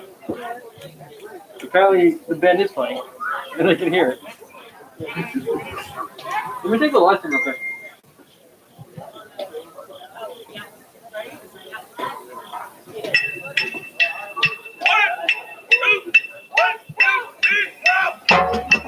Yeah, I can hear them.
Another round of applause to the Columbia Marching Band led by Director Peter Bauer.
Thank you, Ronnie and Jimmy. That was a great halftime report. And I'm here joined by Justin Morris and Matt Malespina.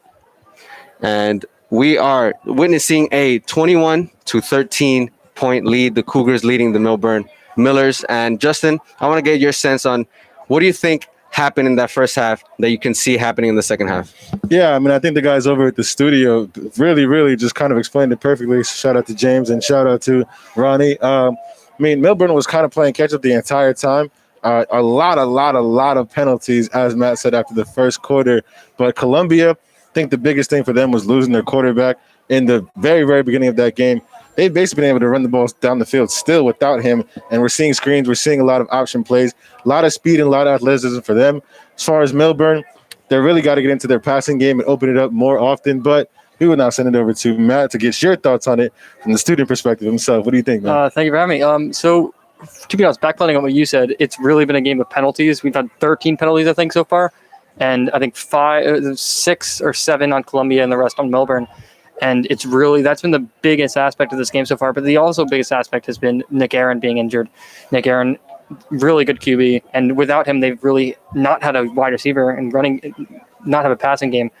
But because of that, they've been able to just have those screen plays and those run plays, those wildcat kind of offenses.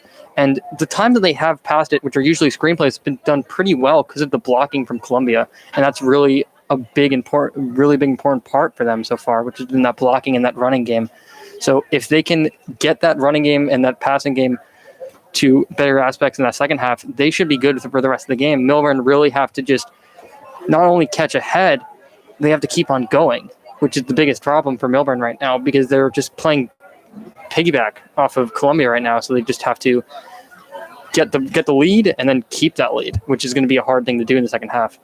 And seeing Nick Aaron fall definitely changed the tide for the Cougars, but they're certainly bounced back from that. But Matt, one question I have to ask you is, what do you think about Mike Berry, the other quarterback on this team, not getting many snaps and seeing Kai Harrington catch those snaps? Well, I got a little fun fact here. Kai Harrington was actually supposed to be the QB coming in, not this year, but a few years back. He was supposed to be the QB, but Nick Aaron actually ended up taking the job.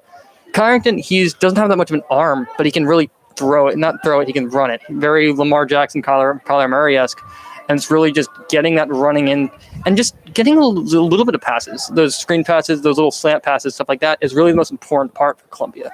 And Kai Harrington, I think, is better for the job than Michael Berry.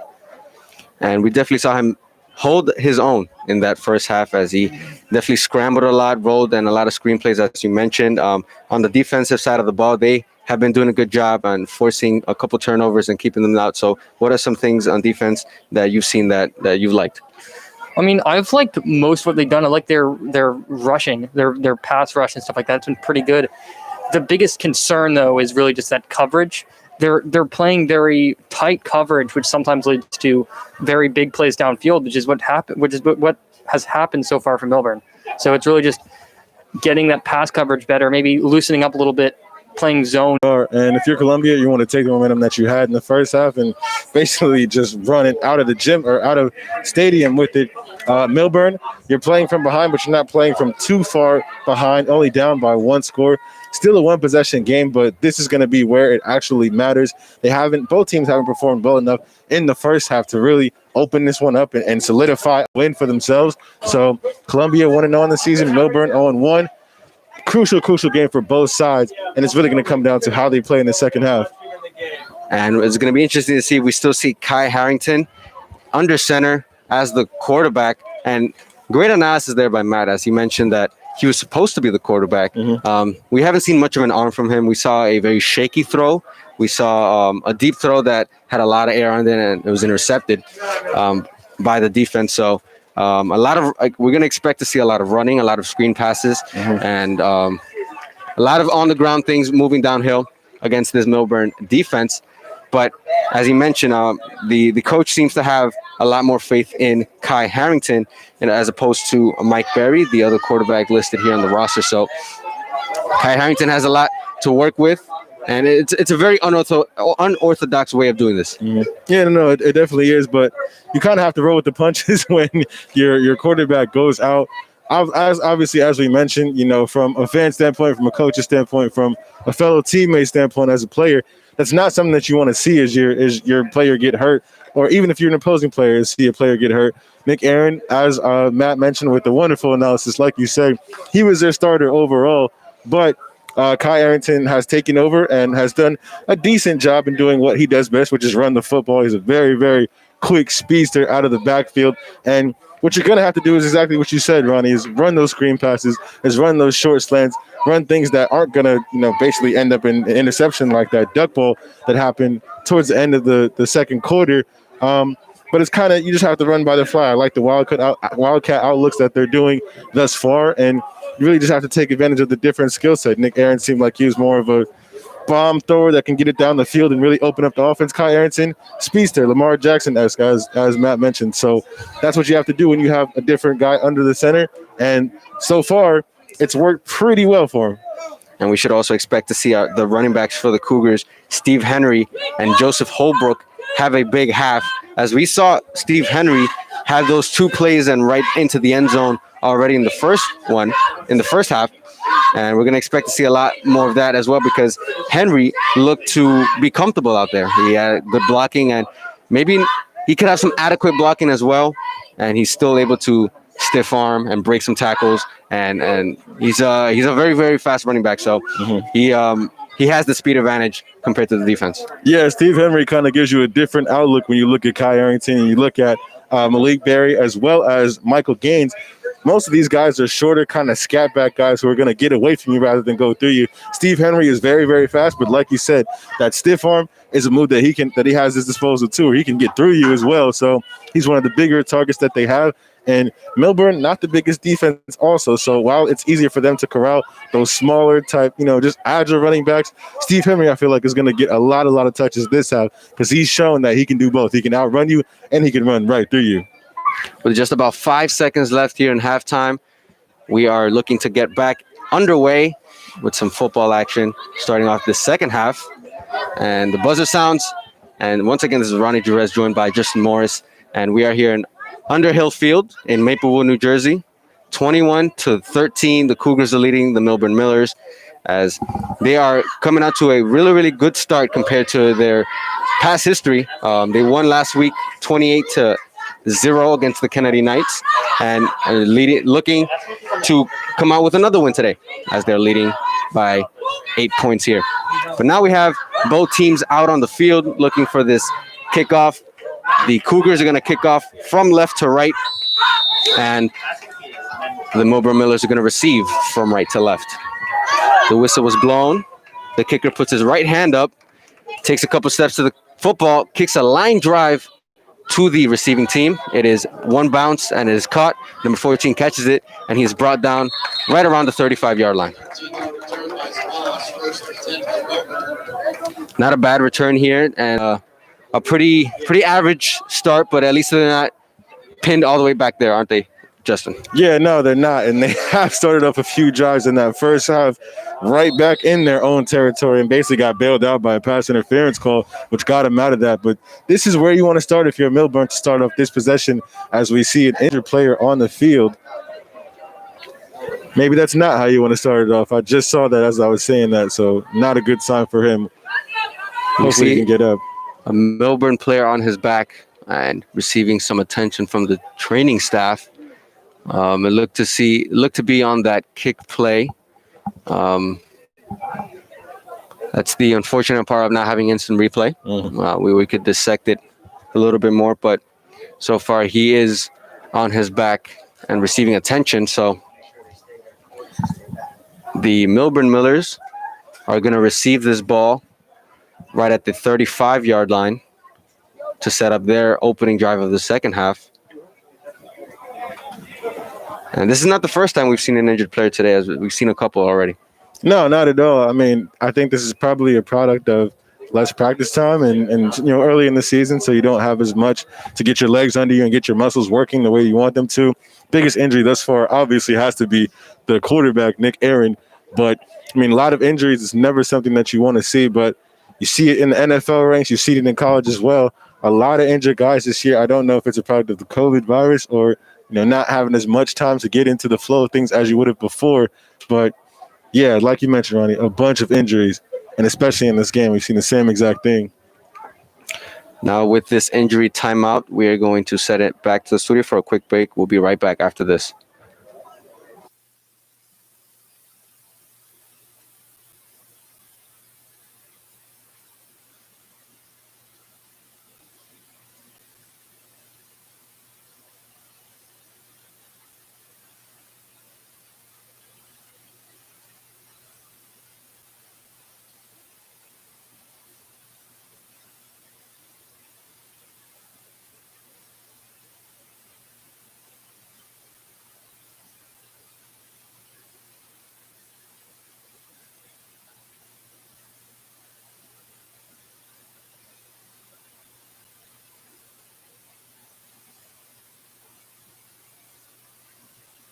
Welcome back, everyone. As we saw Jack Whitty be the injured player, and he walked out under his own power, a little nimble on his left leg, limped off the field, but it was good to see him walk out by himself.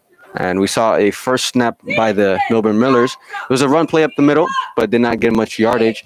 And it's now a 2nd and 8 with 11:22 left to go in this third quarter. The score remains the same, 21-13, Cougars above the Millers. The offense sprints back to their line of scrimmage. The defense switches up to play last minute.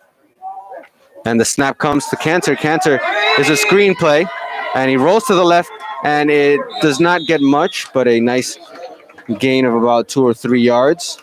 We'll see how they score it. But another screen play by the Millers. Yeah, and as I mentioned in the first half, Ronnie, the Millers don't really go down the field as much as you may like to see from the offense. They run a lot of screen plays. One of the biggest plays of the game was a shovel pass that was about 5 yards down the field. But Columbia, I like the discipline that time from their defense, snuffing out the screen. You heard the loud screen calls from basically everyone on this sideline. So great job that time. Great communication from their defensive players as well. Only about 2 or 3 yard gain on that time when you know the screen can be a huge, huge play if it works the right way. And we've seen the screen play work to perfection multiple times tonight, as it's a 3rd and 5 now for the Millers, as they are right around the 34-yard line. The snap comes, drops back, flings it to his right, a short pass. He underthrew him. He had a receiver coming back for it, but it just didn't have enough mustard on it for the 4th down.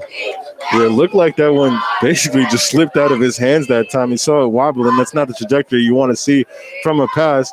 So can't really say that was on the side of Columbia with the stop. The corner was with the receiver, but he was open. Just a bad pass that time.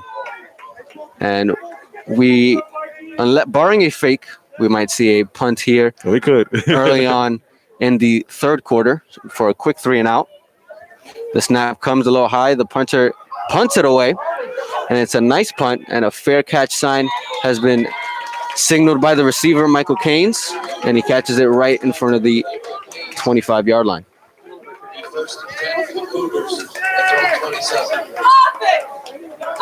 The defense looking to hold them to their own 3 and out here, as the Millburn Millers were just left to that. But a lot of field to cover for the Cougars. It is a lot of field to cover, and if you're the Cougars, you're trying to get some fire of the same exact thing that you saw last possession. I do believe that number 2, Steve Henry, will get the ball in his hands a lot, but they're coming out with a shotgun look with 2 guys right beside the now quarterback, Kyle Arrington. So a lot of different options you can go to. The snap by Harrington, he hands it off to Holbrook.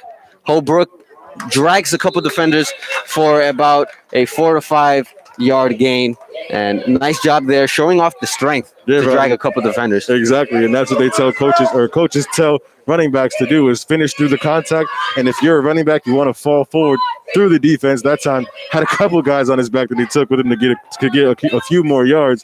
So if you're the defense, it's kind of hard to keep hitting the guy if you know he's going to be coming into you instead of you driving him backwards. That's that weight room right there for the running back. We have a 6-yard gain on that last play. It's a 2nd and 4 with 10 minutes left here in the third quarter. 21-13 is the score.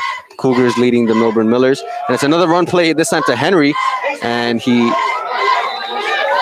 is Holbrook once again, as he tried to do another stiff arm, but not much of a gain there. and it's going to be a 3rd down and 4. Did not work that time, and that was the big fella. There's just Summerford, number 81, one of the biggest guys on this defense, 6 feet tall, 185 pounds. That stiff arm's not going to work on a guy of that size.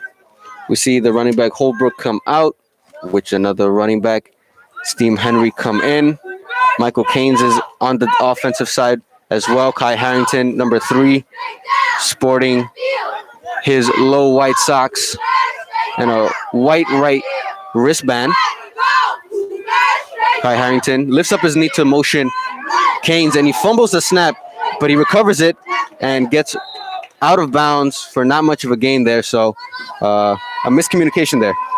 Yeah, and Arrington, his speed is basically his advantage that time, because if he wasn't that fast, would have been a stop in the backfield. A lot of miscommunications. That was the second time, I believe, that we saw a fumbled snap.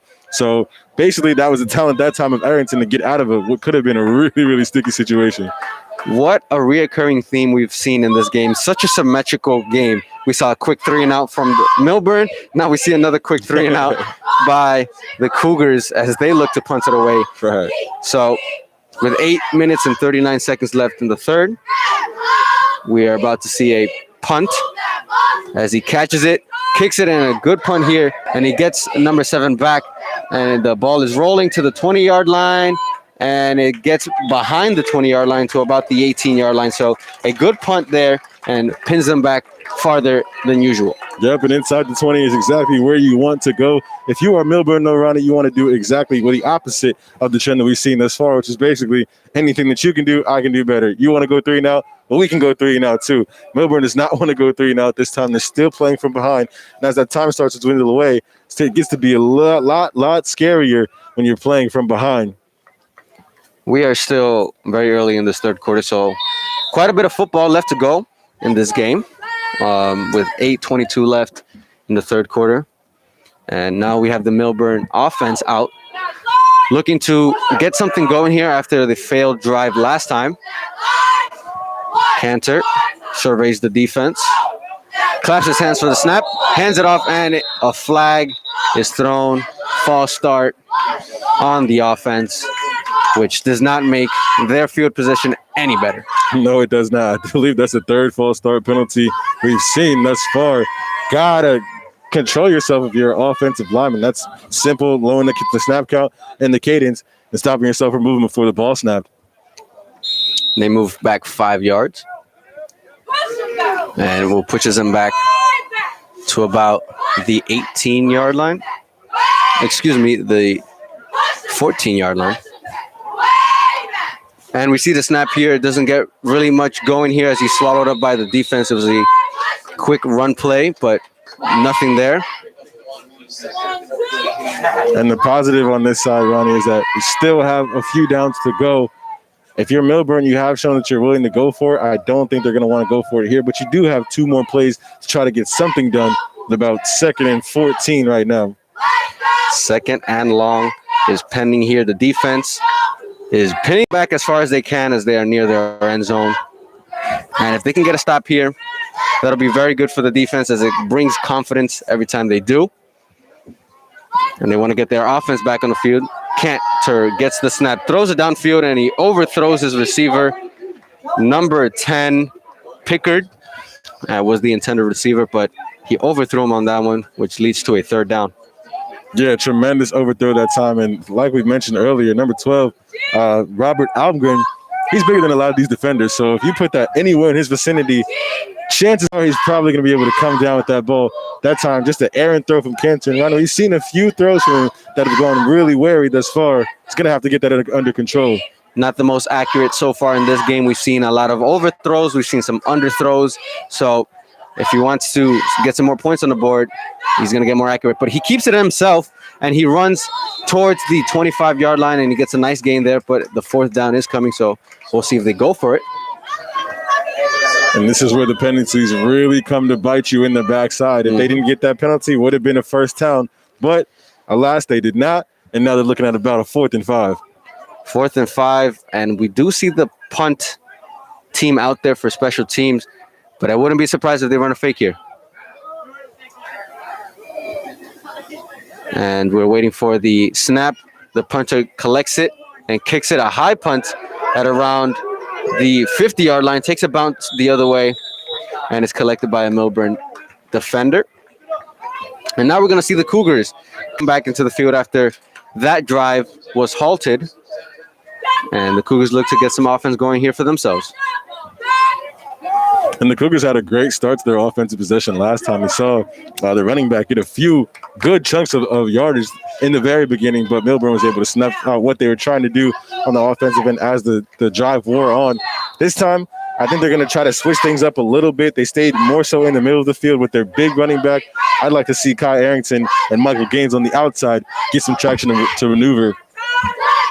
Kai Harrington collects the snap, hands it off to Holbrook. Holbrook rolls to his left, trying to turn off the corner, stiff arms the defender, and he gets through and gets the first down as he steps out of bounds. Nice, about 15-yard gain by the running back Holbrook. And that was right on time, Ron. He bounced it to the outside and got some room to maneuver out there. And it looks like, okay, I thought that was going to be another injury. I'm glad to see the guy get up. But nice 10, 11-yard game that time from Holbrook. And the stiff arm, that favorite pattern to move, once again, is what got him in his face. The stiff arm has proved to be an effective move tonight by the running backs of Columbia, the home team. The score is still 21-13, but we have the Cougars threatening to score as they are past the 50 and get inching closer to the end zone. 21-13 is the score, and the 1st and 10 is about to go underway. Kai Harrington, two running backs on each side, and he fumbles that snap. He collects it back, and he runs to the outside, and he is brought down about 7 yards behind the line of scrimmage. Another fumbled snap there, Justin.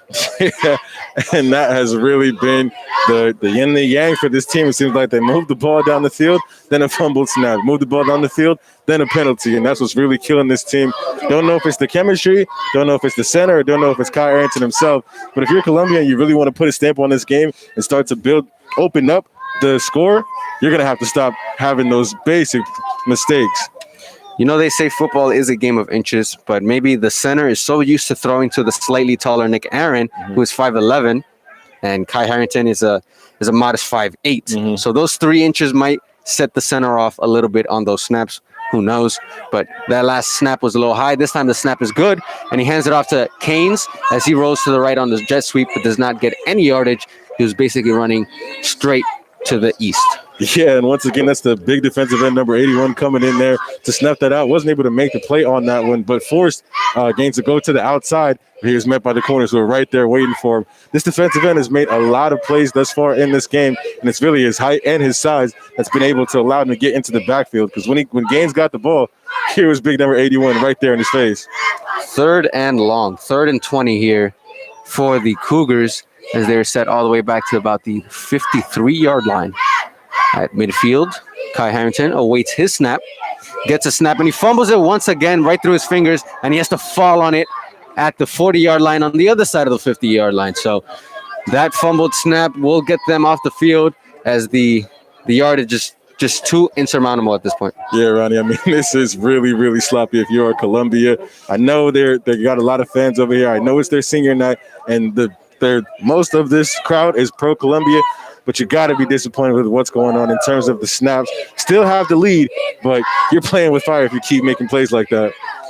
The coach, Coach Mobley, should surely not be very happy about what he's seen in the last play. Kai Harrington fumbling multiple snaps now. But now the punter for the Cougars punted away, and it's another good one as number 7 lets it drop, and it's going to go farther, and it's going to settle around the 10-yard line. What a blunder by number 7, Gershoff, as he was able to catch that, but instead he lets it drop, and it goes back for about 25 more yards behind him. Yeah, if you're Evan Gershoff, I don't believe we've seen him field a punt thus far, but on that one, especially when you don't have any Columbia Cougars bearing down on you that quickly, you got to take that one and make a play out of it. I don't know if he was able to see that there wasn't many defenders near him, but got to have better awareness than that one, because now your team once again is starting off with terrible field position. They look to be at the around 10, 11-yard line and backed up against their own end zone, which is not where you want to be as an offense, but I expect to see some runs to get them out of this backed up positioning. Cantor fields the snap. He throws it to number 12, and it's just out of reach. A better throw that time, but still a little bit too high for the receiver.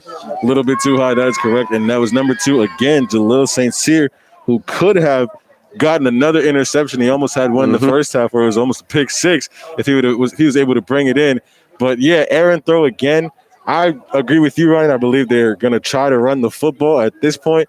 That looks to be the safer road at this point because Cantor doesn't seem to be as confident as he was in the first half. And on the sideline for the Cougars, we see the center, Ethan Goldberg, practicing snaps with Kai Harrington. So on the field, though, we see a false start, another flag thrown, false start on the offense, excuse me. So they're going to turn bad field positioning to even worse field positioning as they are backed up. Looks to be at the 1 yard line? Yeah, they're basically right outside their own end zone is what it looks like. So Cantor's going to be taking the snap in the end zone. And if you're Cantor, man, you just basically have to, if defense is coming into you, run for your life, get a handoff off as quick as possible, and avoid a safety at all costs. 4:43 left in this third quarter. 21-13 remains the score. The Cougars above the Millers as Cantor receives the snap in the end zone, quickly gets rid of it, and he completes the pass for about a 5-yard gain. So that time he was able to do his job and get them out of the end zone. Yeah, not surprising to see a slant that time. You're going to want to run a quick route.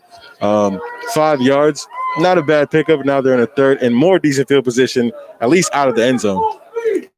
3rd and 7. So big play here if they can convert, and the clock keeps running down as we are just above the 4-minute mark in the third quarter. But Cantor, we might expect another, maybe the same play, maybe a similar play with a quick slant route for a short gain. Not expecting a big line ball because they have a lot of field to play with. Cantor claps for a snap, gets it, rolls to his right, throws it downfield, and it's a bad throw. It could have been an interception, and it is an interception. And the defender comes around to his right, and he comes back around the 35-yard line, and he's finally brought down at the 25-yard line.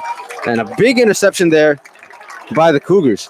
Yeah, not sure what Cantor was doing that time. He should have just thrown that one away because the destination was completely red. It was a Red Sea, bunch of red defenders out there. Got the tip on the first one and didn't look like he was going to come down with that interception, but that was a great heady play from the ball hawking safety that time to bring it in. And now Columbia has the best field position that they started off with in the game. And good hand-eye coordination there by that safety as he tipped it up in the air, and it was up in the air for quite a while, and he had to run back to catch it, and he did. And now the Cougars are back in the field trying to add on to their lead. As Yes, sir. 3:40 left in this third quarter. My man Will Lewis would call that tip drill. Tip drill, there you go. Kai Harrington kicks up his left knee to motion a jet sweep as he hands it off to Steve Henry. Steve Henry goes up the middle, and it's a positive play as he gets a couple of yards there. And it looks like they're going to keep running it to, eat up some clock here to end the third quarter. Yes, they are. And see a Millburn. Miller slow to get up, but he's getting up that time. And yeah, that's exactly what it looks like they're going to do. You're in good field position. I do believe their kicker has the leg room to be able to make a kick from this standpoint. So if you're Kai Harrington in the center, you saw them working on snaps over here on the sideline. You want to avoid a fumble. Can't have another big loss of yardage, but looks like they're just going to run the football. Try to get into the end zone if they can, but if not, I think they'll be okay with taking a field goal. We have 3 minutes and 3 seconds left to go in this third quarter with the score of 21-13. No scoring yet in the second half, but that could change quickly with the field position that the Columbia Cougars have.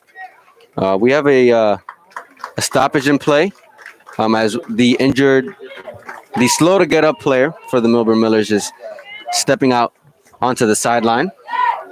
And that is the defensive end again, Najee Semaphore, number 81, who's been a big piece in their defense in terms of setting the edge and getting past the offensive line.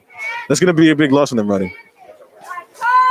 And past the sideline and the crowd, we're in the bleachers. It's good to see fans finally enjoying some sporting events after a long drought of sports and outdoor activities. But It's very refreshing to see the point we've gotten. We see social distant fans sitting in marked places on the bleachers, all wearing masks and holding signs to support their Cougar players. Now we have the Cougar players back on the line of scrimmage.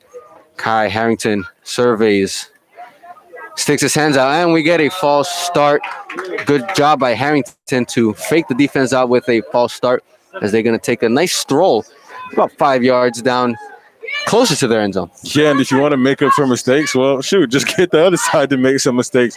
Great play call that time. Not play call, but just hard count from Kai Harrington that time to get 5 more yards and a little bit closer to their intended destination. That's a 2nd and 3 as they hand it off to Holdbrook, and he looks to get right around the first down marker. He could be just short. We'll be waiting to see how they score it. And it looks like they do get the first down. So now they are positioned inside the 10-yard line, at the 10-yard line, and they're in prime position to get a score here. Yeah, big play that time to get the first down. I don't believe they were looking to get a field goal. I do believe you want a touchdown out of this possession. You always want a touchdown out of every possession. But we haven't seen their field goal kicker except from an extra point. So not sure about the confidence level that they have in him. But to try to go for 6 instead of 3, always take that bigger number. Harrington gets the snap, and he takes it himself. He rolls to his right, receives a block, but the block wasn't that good as the defender, number 23, was able to catch up to him. But there was a positive yardage there. Yeah, and coaches all the time will tell you not to arm tackle, but Ben Rubin that time, that's exactly what he did and was able to corral Harrington. Really looked like Harrington was going to beat him to the sideline with that speed that he has, but that was a great play that time from the corner. Yeah, Ben Rubin there. Saved them probably 6 points or even better field position. But now it's a 2nd and 10 as there was no gain on that play. And Harrington. I believe Steve Henry, number 2, is in the backfield next to Harrington. Yep. And then we have a handoff and up the middle, but no gain there as the defense swallows him up and meets him at the point of intersection with no gain. Good defense here by the Millers, and they're holding him back despite the bad field position for them. Yeah, I mean, if you're Millburn, that's basically what you have to do. And to me, your key is looking at stopping the run. I don't believe that Columbia is showing that they're going to pass the ball. Harrington has only made a couple throws. That was a screen that led to a touchdown. And then a deep ball that was an interception. So in this type of territory, you can't really run a screen, nor are you going to run a Hail Mary. So it looks like they're just going to run the football. Harrington directs Michael Keynes to come to the other side, and we have a stoppage of play. We see a timeout called on the field. We see Millburn call a timeout as they want to get their offense on the same page as a 3rd and 10 with 54 seconds left to go here in the third quarter. The score is still 21-13, but Cougars are threatening. Yeah, Ronnie, when Millburn was in some pretty decent field position on the other side of the field in that last half, saw a timeout from their head coach, and that's what led to the touchdown play. And we knew that they were going to try to score a touchdown. So same thing I believe that's going on here. Columbia knows what's at stake. They know that they really are going to prefer a touchdown over 3 points. They're trying to score here. So I like the play call, the timeout from their head coach, and trying to get his guys together and see what kind of trickery they can come up with to get into that end zone. And I kind of want to make a cross-sport analogy. You know, we see that a lot in basketball as well, coming out of timeouts, where teams are usually at their best because they're able to recoup and get some sense of guidance from their coach and run the best play that they can for the situation. As we see both teams line up at the screen, at their line of scrimmage. Kai Harrington with Holbrook to his left, 2 receivers to his right, motions Michael Keynes, and he fumbles that. He fumbles that snap, but there's a flag on the play, and offside on the defense. What a devastating penalty for the Millburn Millers, because if that flag was not thrown, it would have been all she wrote, because it was a fumbled snap, tipped up in the air, recovered by the Millburn Millers, and they had all the daylight in the world to return it back. Yeah, and it honestly looked like the pass or the fumble looked like a pass that was going straight to Millburn's defense. That's not the outcome that you want from that play, because, yeah, like you said, there was a bunch of daylight going downfield for the defensive end that time. Might have gotten called because that was a big guy running down the football field, but that's not what you want if you're Millburn. Harrington looks like he's still struggling with those snaps. That snap looked to be high and hot for him as it slips through his hand, and every single time those snaps fall out of his fingers and go high in the air. Easy for these defensive backs to recover them. But nonetheless, they are still in great field position at a 3rd and 4 now. As he takes the snap, hands it off to Holbrook, and he delivers and scores for the rushing touchdown. As we see our first score in the half by Holbrook, the score is now 27-13, the Cougars. Yeah, and that just straight up took the wind out of the Millburn Millers right there. I mean, you go from basically having a play where you're thinking you could get into your end zone with a fumbled snap and, basically running down to the other side of the field, and then for them to punch it in on a play like that, and especially the timing of it all, got 46 seconds left in this third quarter. You're basically giving the Millburn Millers 1 quarter left to try to come back from a 2-possession game. That has to take the wind out of their sails for sure.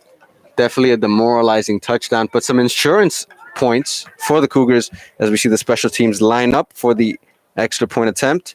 And the kick is up, and once again, right down the middle. So this kicker 3 for 3 today. 4 for 4, excuse me.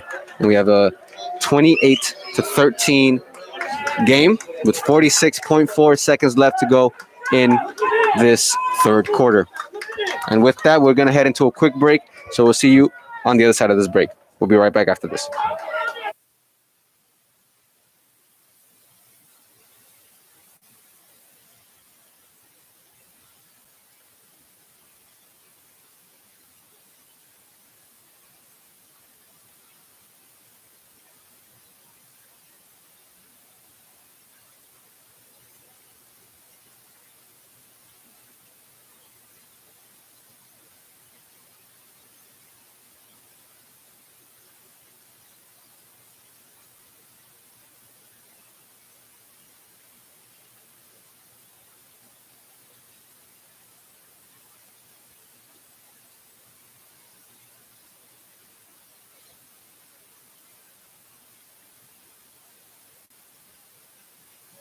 Thank you, everyone, for joining us.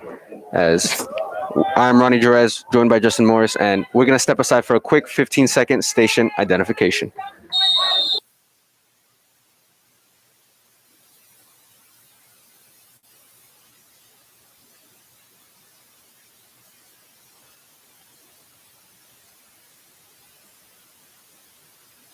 Thank you, Wilner, for that. And kickoff just happened as the Millburn Millers are getting the ball once again, as they just surrendered a touchdown to put them down 2 scores this time, as it's 28-13 with 43 seconds left here in the third quarter. Justin, what's the mindset of the Millers right now? You got to score. You got to score right here, right now. If you don't, Columbia has definitely had a few blunders in this game, a lot of fumble snaps, but to me, you got to score. You're basically looking at about 40 seconds left in this third and then 12 more minutes to try to get back in this game. If you don't right here, to me, it seems like Columbia is just going to run out the clock, and they've shown that they can definitely run the football. So touchdown or nothing here. Columbia definitely in the driver's seat, but the Millers looking to have a say of their own as Cantor throws it downfield on the out route, and it's a complete pass, a nice one-handed catch by the receiver, number 10, Pickard, as he is brought down at past the 35-yard line for a nice gain of about 12. And Pickard actually lost his helmet on that one. And we talked about contact earlier. It's never hurt anyone. I think that one probably caused him a little bit of pain on that one. I don't know if he's going to stay in the game or not. Looks like he's going to be coming off the field. But great catch that time to haul it in and to hold on to it, because he did get hit after that possession. And I'm not 100% sure, but I believe one of the rules for high school football is that if you lose your helmet on one play, you must go to the sideline for one play. So we saw Pickard scamper off to the sideline after that big hit. But now we see the Millers finally getting a first down with 17 seconds left here in the third quarter. Cantor under center claps for the snap and hands it off to his running back, number 26. And he runs out of bounds to the left side for a gain about 5 yards. 4 seconds left here in the third quarter. And it's a second and about 5. And it looks like there's another player down on the sideline for Columbia. He's not in the game, though, so it looks like the trainers are going to go tend to him right now. But another injury. As we said, that injury bug is biting people all over this field, and it's just really unfortunate to see. And we see the unity of these teams as every single time we've seen a player down, the entire team takes a knee to stand with them on the ground, which is really good to see that unity of a team. Yeah, it's great sportsmanship. I mean, at the end of the day, they're all guys out here playing football. We know this is a rivalry, like I mentioned earlier, but they're all people. You know, you want to just root for the health and the safety of every single player, regardless, because that could be any one of these guys out here on the football field. So if you see a fellow guy injured, you're going to hope he's okay. That was number 6, Tristan Reynolds, as he was already on the sideline when he got hit, but he takes a couple steps outside of the pack. Tristan Reynolds has a brother who committed to Michigan, and he is on D1 offers there, so looking to be in his brother's footsteps there. But now we see the defense and the offense back on the field after that short injury intermission. Yeah, and right, that's absolutely the worst way to get injured if you're just standing on the sideline, have somebody barrel into you. Yep. A violent play on the sideline that just transpired, but now we're looking at a 2-6 with 3 seconds left in the quarter, and number 12 receives it, breaks a tackle, and he's being pulled by his jersey, and he gets the first down outside of bounds, and that brings us into the fourth quarter. So with that, we will send it back to the studio for a quick break, and we'll see you outside of that break. We'll be right back.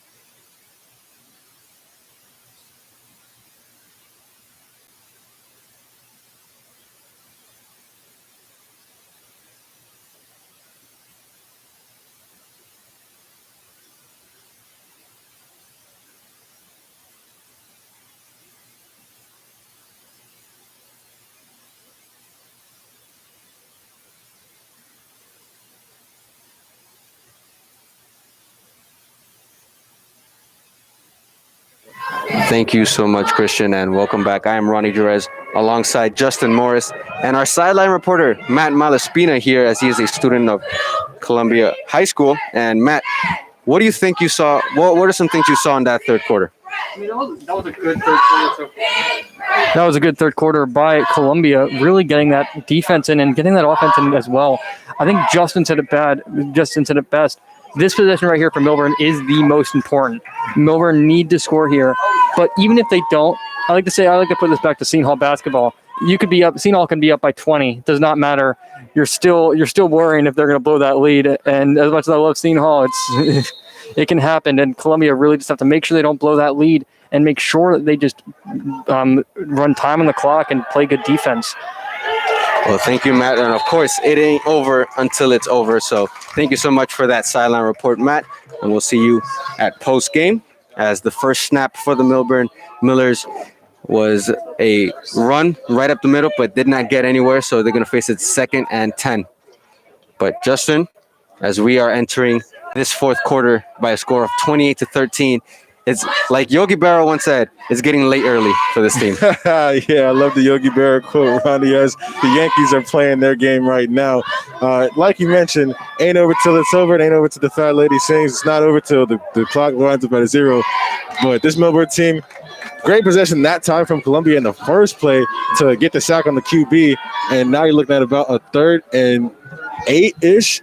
But if you're Millburn, to me, I believe you got to pass the ball, got to go somewhere down the field. And they've seen a few successful plays thus far in this drive and throwing the football. So that's where you got to make your bread and butter as this game starts to wind it down.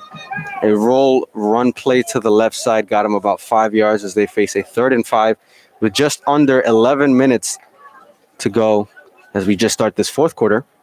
But the Millburn, this is a big play right here, because if they can get a first down here, that will get them in pretty good field position to get a score here. So we'll see what they run here. We're awaiting the snap, claps his hands, and a flag might be an offsides.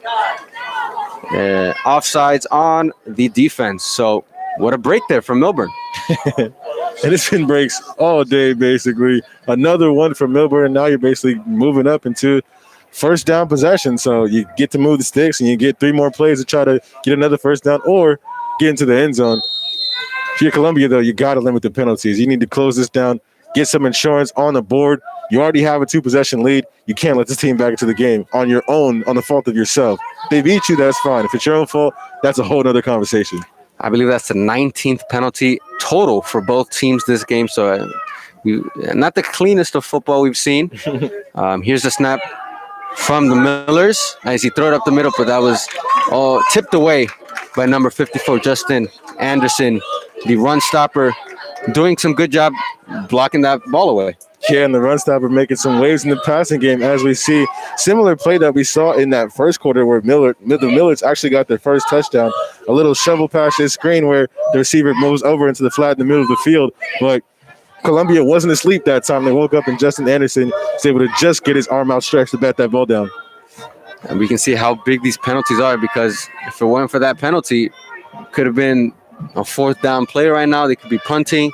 And now now the Millburn Millers are facing a 2nd and 10.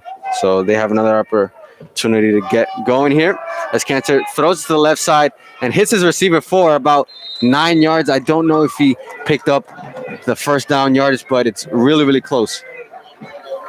Either way, great pass, nice route, and good catch there by the receiver.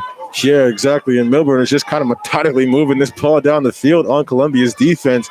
Best drive I've seen so far from this team.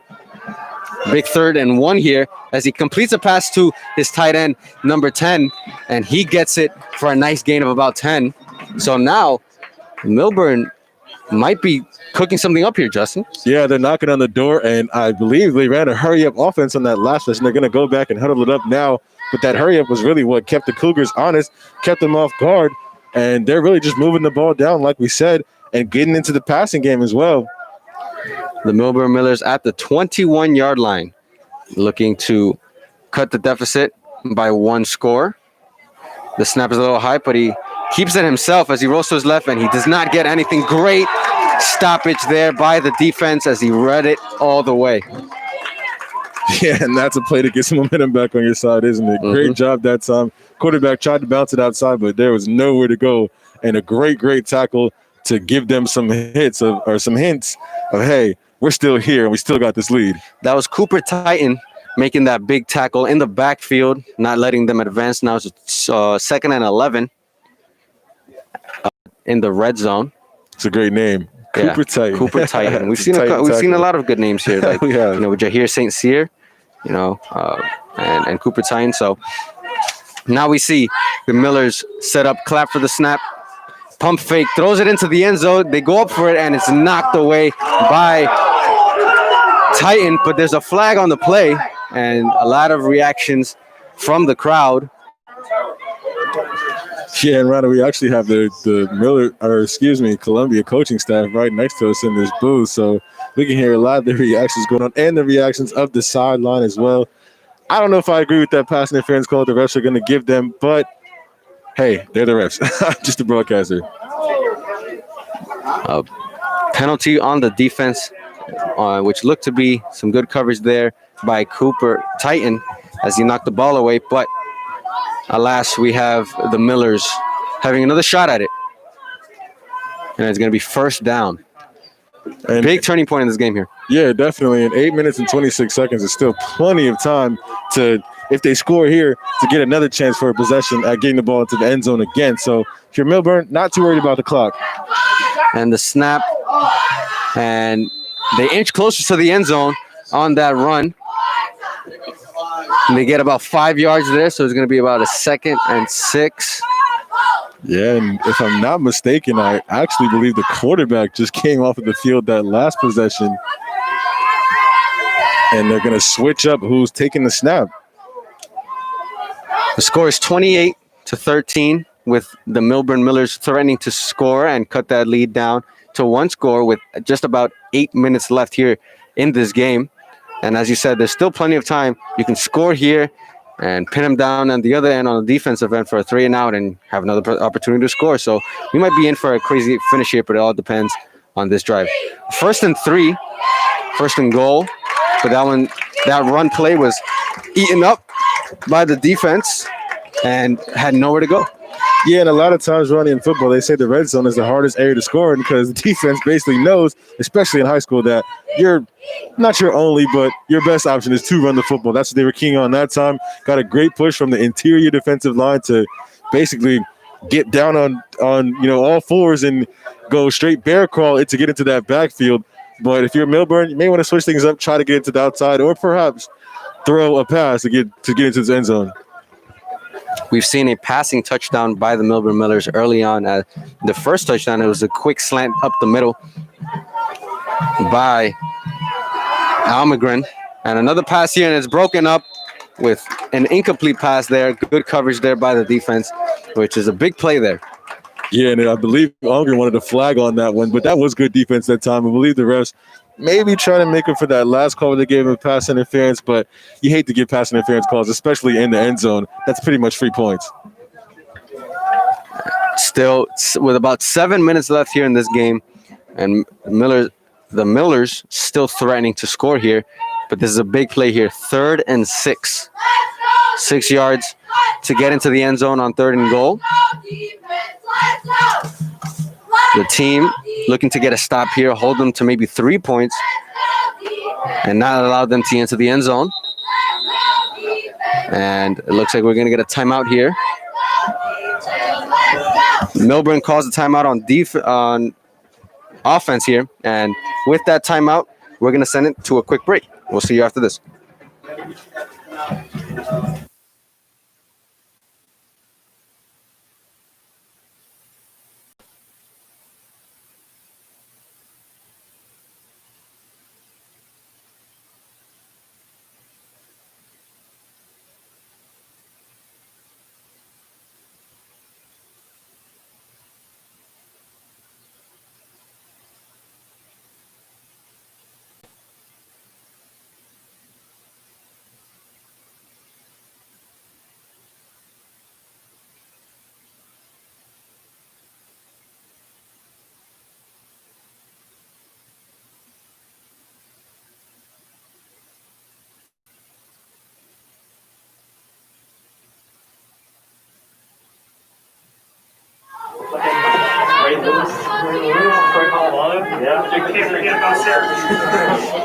Thank you, Dalton. And we are back here in the 4th quarter at Underhill Field in Maplewood, New Jersey. With 7 minutes to go, the Cougars are up 28-13 against the Millburn Millers, as the Millers are threatening to score. They receive the snap, they throw into the end zone, and there's a flag on the play as the pass was not completed.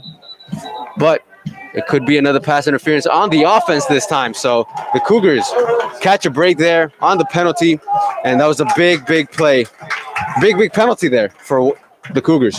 Yeah, it was, and I thought it was going to get pass interference on the defense. That's what the Columbia sideline thought so as well.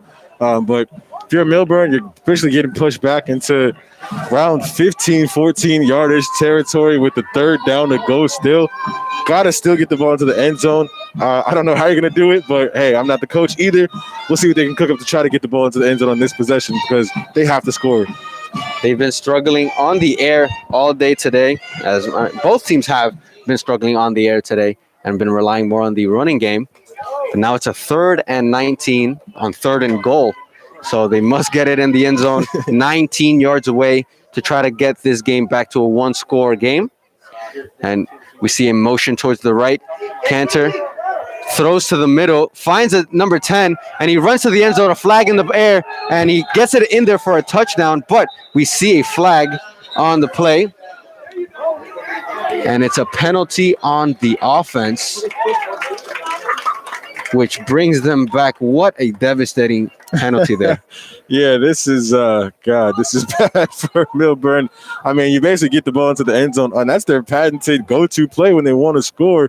And I'm not sure what the actual call was, if it was a holding or illegal downfield, legal receiver downfield. That's what the call was. But yeah, not what you want from Millburn at all. And now you're basically sitting around 35-yard line in a tremendously long 3rd and goal. Now I have no clue what you're going to do. It's a 3rd and 24 opposed to a 3rd and 19. The previous play was to Luke Pickard, who was cutting through the middle and got the ball on the middle and went to the left side of the end zone and was able to get in easily. But that play sets them all the way back to around the 25. And if you're Columbia, Ronnie, honestly, I would be aware of the same exact play. And we see the clap and the snap, and he throws it to the corner of the end zone, and it is overthrown, almost picked off. But that third down was not completed, and we could see a multitude of things here. We could see a field goal attempt. We could see they go for it on fourth. It's 4th and 24. So, Justin, what are you thinking here? I think they got to go for it. I don't think you can afford to kick a field goal right now. I don't even know if they believe that they're going to make a field goal, but 13-28 is the score right now. And if you kick a field goal, you're still basically down 2 possessions with about 6:40 to go. So you got to go for it.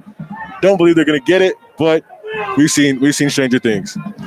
We definitely have seen stranger things, and there is a timeout on the field as both teams are reconvening on their respective sidelines. And the score is 28-13. The Cougars leading the Millers with 6:40 left to go on the game. And with that being said, we'll head into a quick break. We'll see you right after this.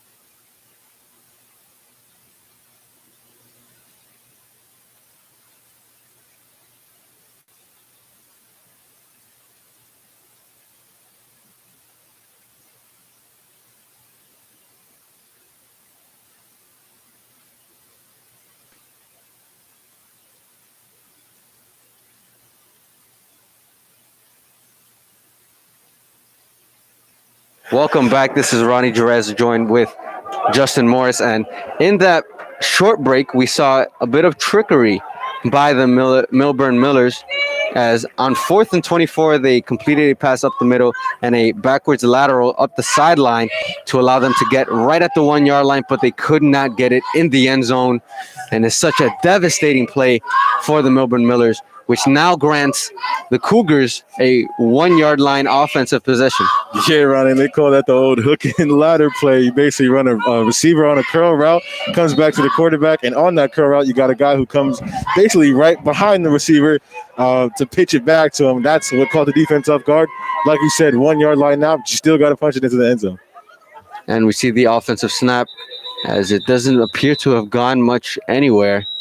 And it looks to be behind the line of scrimmage, as the Millburn defense can pin this team back and get the ball right back with 6 minutes left to go in this fourth quarter. So poor field position for the Cougars, which leads good things for the Millburn Millers. That was my mistake. So actually that was a turnover on downs. The Cougars do have the football, but still scary territory for them. They're basically right in their own end zone. We'll see what Millburn can do. Still not over yet, but if they can get out of their own territory, I'm going to have to say it is. Kai Harrington under center receives his snap, and he takes it himself with a QB sneak and gets a couple of yards on that play, as it was a 2nd and 12 play, and he cuts it down just by a little bit. With 5 minutes and a half left to go in this game, it's going to be pretty tough for this Millburn team to come back unless they get some really good defense from here on out. Yeah, I mean, if you're Columbia, you're basically just running the clock out at this point. You got to still get it out of your own territory. You're basically backed up into your own end zone. But once they can, it's pretty much all but over. And it looks like there's another timeout called on the field, as both teams get back to their respective sidelines once again. But we'll keep it right here because there's about 5:15 left to go, and we can discuss maybe some things the Millburn can do, because since the Cougars are backed up way back behind near their own field, the end zone, they're able to try to pin them there, and if they force a fumble, a turnover, or anything, they'll have great position after that. But we've seen some great plays, some not so great plays all throughout this game. as there's 5:15 left to go, 28-13. Millburn Millers had a great opportunity to get the ball, and they were just a yard short, which you see that more times than not. Just that 1 yard making a whole big difference. Yeah, in a game. you definitely do. And I'm a bit surprised to see this wide open look that the Cougars are coming out with. 3rd and 12 possession here, but it looks like they might.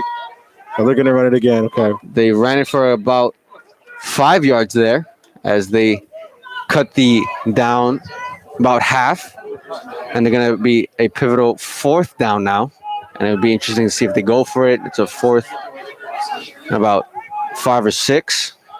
4th and 4 now for the Cougars, but we do see special teams come in, and it looks like they're going to punt it. And this punt could be big because it's going to give the Millburn Millers some pretty good field positioning here. Yeah, no, it definitely will. If you're number 7 for the Millers, then you're going to want to catch the ball and not let it bounce all the way back to wherever. That's what happened last time. Basically got another extra 20 yards. But if you're also Columbia's special team, make sure you get that punt off. Make sure you block these guys coming in there because they're going to want to get a block punt and try to shift this game immediately. The punter has been doing a good job today with some pretty long punts as the line drives that one right in front of number 7 Gershoff, and he scoops it up and he rolls to his left, and he stiffs arms a defender, but then gets pulled outside to his sideline at around the 38-yard line. So now not terrible field positioning here for the Millers, but with 4 minutes left, they have a lot to do with a little bit of time to do it. Yeah, not bad field positioning at all, like you said, Ronnie, but the time is the ultimate enemy at this point. Just 4 minutes and 9 seconds left on the clock. So you got to go and you got to go fast. And then if you are able to score, then you're going to have to get another onside kick. So really backed up against the wall here for Millburn. But, hey, we've seen a lot of trick plays from them thus far. So exciting to see what they do with this possession.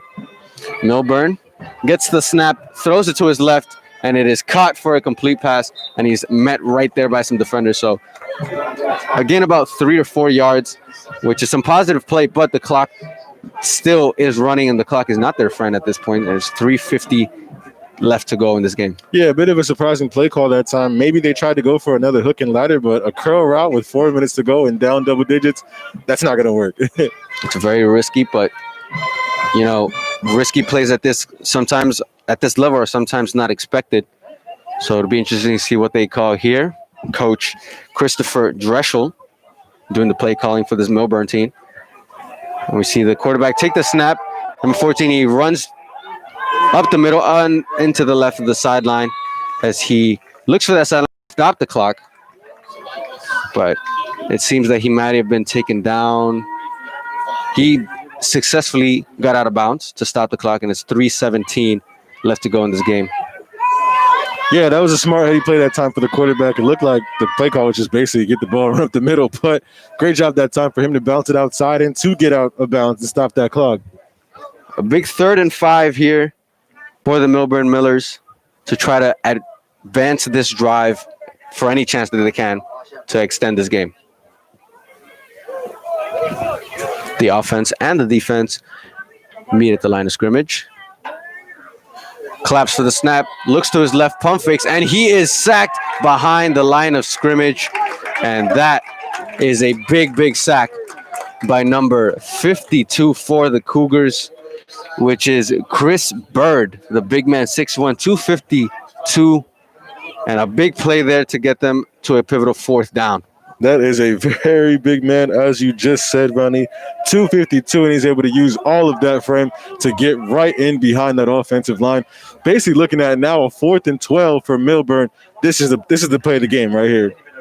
This could very well be the game, as Millburn needs this 4th down conversion to extend their drive. If not, then the Cougars can very well run out the clock. As he throws it to number 9, and is not complete, no flags, and that is a devastating play for the Millburn Millers. Yeah, I like the play call that time, Ronnie. I mean, you saw a lot of blockers coming out to get some room for number 2, I believe, was the receiver that time on the receiving end of that, but wasn't able to make the catch, so those blockers aren't going to do anything if the guy doesn't have the ball. And that is another turnover on downs as the offensive side of the ball comes out for the Cougars, and they can just run this thing out if they so choose to. With 2 minutes and 28 seconds left to go, still scored 28-13, and things are looking dire for the Millburn Millers. Yeah, they definitely are. And to me, I mean, you basically have to key in for a run. At this point, you're just looking to try to strip the ball. If we're playing Madden, you know, I'm mashing that strip button with my life because that's what you have to key on at this point. Now, one thing you got to be wary of as the snap comes in and they run it up the middle for a couple yards, and clock slowly ticks away as we're heading to the 2-minute mark. There's just about 15 seconds left to get to that point. Kai Harrington having a nice conversation with the referee, gets his play from his coach. And honestly, Ronnie, I definitely have to salute and champion Kai Harrington. As Matt mentioned earlier, he's not even the actual backup quarterback of this team. That's actually Malik Berry. But for him to come in basically with a revamped offense and change up exactly everything really about how this team is playing, he's definitely more of a running quarterback. But for him to come in and still be able to get some points on the board for his team and solidify a win, their defense definitely played well. But definitely kudos to Kai Harrington in a tough spot. And the last play, the snap was a run play to Michael Keynes, but a flag thrown right after that play ended, as Michael Keynes looks very upset on the sideline. He was brought down behind the line of scrimmage for no gain. And now the referees are going to convene to discuss the flag. But Michael Keynes very, very upset there. Do not know if the penalty is on Michael Keynes for being upset with the referee. It definitely could be. Refs don't like it when you come at him like that. He came out with some fury, and it is on the offense, so it looks like they will suffer that penalty and bring them back. And just about 1 minute and 30 seconds left for this game, and they are being brought back all the way back to the 30-yard line. I believe that call was unsportsmanlike conduct on number 1 Michael Keynes. So coach definitely caught him on that one, told him to shut it down, whatever he was saying. And now we see Kane on the sideline. Still, great game from him that time, but not the way you want to close it out. Not the best way to close out a great game by him and his team, being up 2 touchdowns. But his team's still out there with a 4th and 8, looking to 4th and 24, excuse me, as they are way, way backed up. And they're going to go for it, which is what the coach wanted. And Kai Harrington, he keeps it himself. He runs through one defender, and he is brought down by number 28 on the defensive side. Kai Harrington just short of the 30-yard line, and it looks to be a turnover on downs. And with that, the defense rolls off for Millburn, and the defense rolls on for the Cougars with just about 1:24 to go. So the ending of this game slowly coming to an end. Yeah, and Ronnie, I mean, if you're Millburn, what do you do here? I mean, you kind of have basically a minute left to go, and looks like they're going to get the ball back in pretty good field position. So basically you have a couple plays up your sleeve. You saw a hook and ladder earlier. You saw a screen, perhaps a Hail Mary. But you still have 2 possessions to go. So not completely over, might as well be. But if you're Millburn, you still have a minute to go. What do you think they'll do? Just concede it or try to run a few plays and try to get into the end zone? Well, the last snap was a 3rd and 24, which now they are in a 4th and 23. So the punt team is out to punt this one away, and he does. And it is blocked by the defensive team, but it rolls to around the 55-yard line and nestles right at the 52-yard line. So right at midfield, Millburn will be receiving the ball with just over a minute to go in this game. And a good block on the one end, but the ball still rolls down to midfield. Yeah, a lot of times when you block a punt, you want it to go in the opposite direction. And basically what happened was the same amount of yardage that would have come if it was likely a fair catch. So not what you want to see from Millburn on that side if you are Millburn, but about 45-ish yard line that they're at. So still some room to maneuver, but like we mentioned, the clock is the biggest enemy. 1:18 left. Not too much that you feel like they can really draw up at this point. try to claw back. Cantor with the snap. He throws it to his receiver, Pickard, and he gets a nice healthy gain of about 11, just around the first down marker.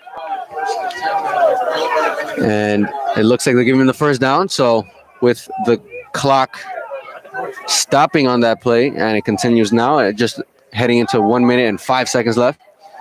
And there's an incomplete pass. So that's going to stop the clock for the Millburn Millers. But we are now officially at a 1 minute mark left in this game with a 2-touchdown lead by the Cougars. Yeah, and that was a great play that time from the defensive end, Zamar Grove, to basically get his way into that passing lane and bat down the pass. You saw the quarterback pretty much calculating what he was going to do with it, staring down at his receiver on that left side from a curl route. But great eyes that time from the defensive end to get up in the air and bat that one down. Could have been an interception, but still, great job for the deflection that time. The Millburn offense meets at the line of scrimmage as the Cougars are playing the pass. And a pump fake, and he is swallowed up in the pocket for a loss and a sack, which is kind of the icing on the cake here as the clock is slowly running down to the 50-second mark. Yeah, and that has to be a really tasty cake for Columbia. I mean, senior night, talk about a homecoming game. You also talk about a rivalry game with these Millburn Millers. Pretty much did everything you want them to do outside of a penalty standpoint. Had way too many on that side, but still a overall very, very positive aspect of this game for Columbia. Cantor rolling to his right, finds his receiver, and it is broken up by number 10 on the defensive end, which is Owen McGuffey, as he solidifies the win here for the Cougars with a great defensive play. Yeah, and that time McGuffey didn't even have his eyes on the quarterback. We saw the receiver sneak his way downfield and it looked to be wide open, but McGuffey, great closing speed that time to come around and deflect that pass, and that's exactly the way the Columbia wants to close this one out. 26.1 seconds left in this fourth quarter. 28-13, the Columbia Cougars leading the Millburn Millers. In this game, we are now facing a 4th and 16, for the Millers. So this could be their final play of the game as we are inching closer and closer to the Cougars being 2-0 in the season. Motions for a position, and a high snap goes over the quarterback, and it fumbles, and the ball's still loose. And that solidifies the possession for the Cougars. They recover the fumble as the high snap went over the head of the quarterback, Cantor. And the Cougars get the ball at the 55-yard line. And I believe that's just about going to do it for this Columbia team. And just love the energy and the effort from this team from the outside of the game. Nick Aaron definitely started off with a great few drives before he unfortunately went down with that tough injury. We see him on crutches right now, still supporting his team on the sideline. But offensively, played well. Like we already mentioned, the penalties were just killers. I believe Matt to the right of me said they're at 23 up to this point, which is just awful. Total 23, not just on Columbia. But none other than that, great plays, great play calls, and good energy win from this team. And we saw Kai Harrington take over after the injury to Nick Aaron as he takes a knee. And now we are seeing the clock slowly wind down from 5 seconds to 4 to 3 to 2 to 1. And that is the ball game, folks. The final score, 28-13. The Cougars defeating the Millburn Millers. And the Cougars start their season off 2-0. And the Millers start their season off an 0-2, a complete opposite. So what a great game by both teams, the rivalry team. We saw a great turnout from the crowd, nice honorings to the seniors and the band members as we see the band playing.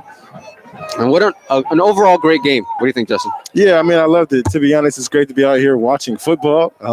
The fact that we were able to see a game, and it's like we mentioned in the beginning of the broadcast, first ever broadcast for WSOU doing high school football. So wonderful game, wonderful environment, wonderful weather. Loved all of it, and to see football on this stage at this time, especially with everything talking about the pandemic, we didn't even see the coaches go out to shake hands, which we normally do at the end of football games. But still, I love the show sportsmanship from them to give them a wave, salute them for the game, and ultimately just a great night of football and sports. And as I mentioned, sports, still got some more sports left. We talked about the Yankees also and the NBA Finals coming up as well, which I believe is on as we speak. But we're going to stick to football because that's what we're doing at WSOU. Matt, what did you think about the game? What a game for Columbia. What a game for Columbia. I mean, they've been playing amazing. I think credit to the defense in that second half, not allowing a single point to finish the game 28-13. And also credit to Kai Arrington as well. Kai Arrington stepping in with the absence of Nick Aaron, stepping in and really demanding his spot as the QB and just doing a great job just holding down the fort there. And I really give credit to him and the rest of the offense with stepping up. Also, I kind of want to give credit to Mikey Caines because he's not only a player on defense and offense, he's also the punter, which is kind of funny just a fun fact there. He's also the punter. He does everything for the team, and he really showed up today with some good punting. And really, I mean, this was a game of just penalties, 23 penalties to count. And it could be different if there were less penalties. The result could be different, but I really think Cole played well enough that I don't think the result would be different. They just played very well, and 2-0 for the first time in a while with a winning record. It's really good to be a Cougars fan right now. And we saw the fall of the quarterback practically neutralizing the passing attack. But what are your thoughts on the running attack that they used and displayed this game? The running attack was good. I mean, there were some times that they were just getting stuff for the defense, but they kept on going. There was just a lot of determination, and they would kind of change it up sometimes, going screen passes, going just whatever they can to get that yardage. And I give a lot of credit to the coaching staff with calling those plays and making sure that they don't lose that determination, and credit to the team even more. And Matt, final question before we leave here. Coming off a 2-0 start for the first time in a while, what are the positive vibes in this team, and how galvanizing is for this team to start 2-0? Oh, extremely positive. I mean, we haven't seen this. We haven't seen a 2-0 start for Columbia football in a long time. I think the last time we did that was about 2010, about 10 years ago. I mean, we're seeing this is a good team, and we're seeing how they can play. And I'm just really hoping they can continue this momentum and keep on going. Well, thank you, Matt, our resident sideline reporter for the Columbia Cougars. It was a pleasure having you on.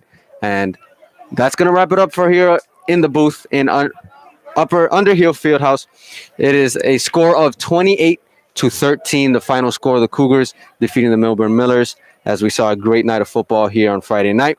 And the teams have vacated the premises. So with that, for Justin Morris, for Matt, our sideline reporter, and everybody in our studio, Ronald Castaneda, Jimmy Bliss, and Liam Plate, and Wilner Lewis, I'm Ronnie Jerez. Thank you so much for listening to WSU's presentation of high school football, and we'll see you next time. Thank you so much, everyone.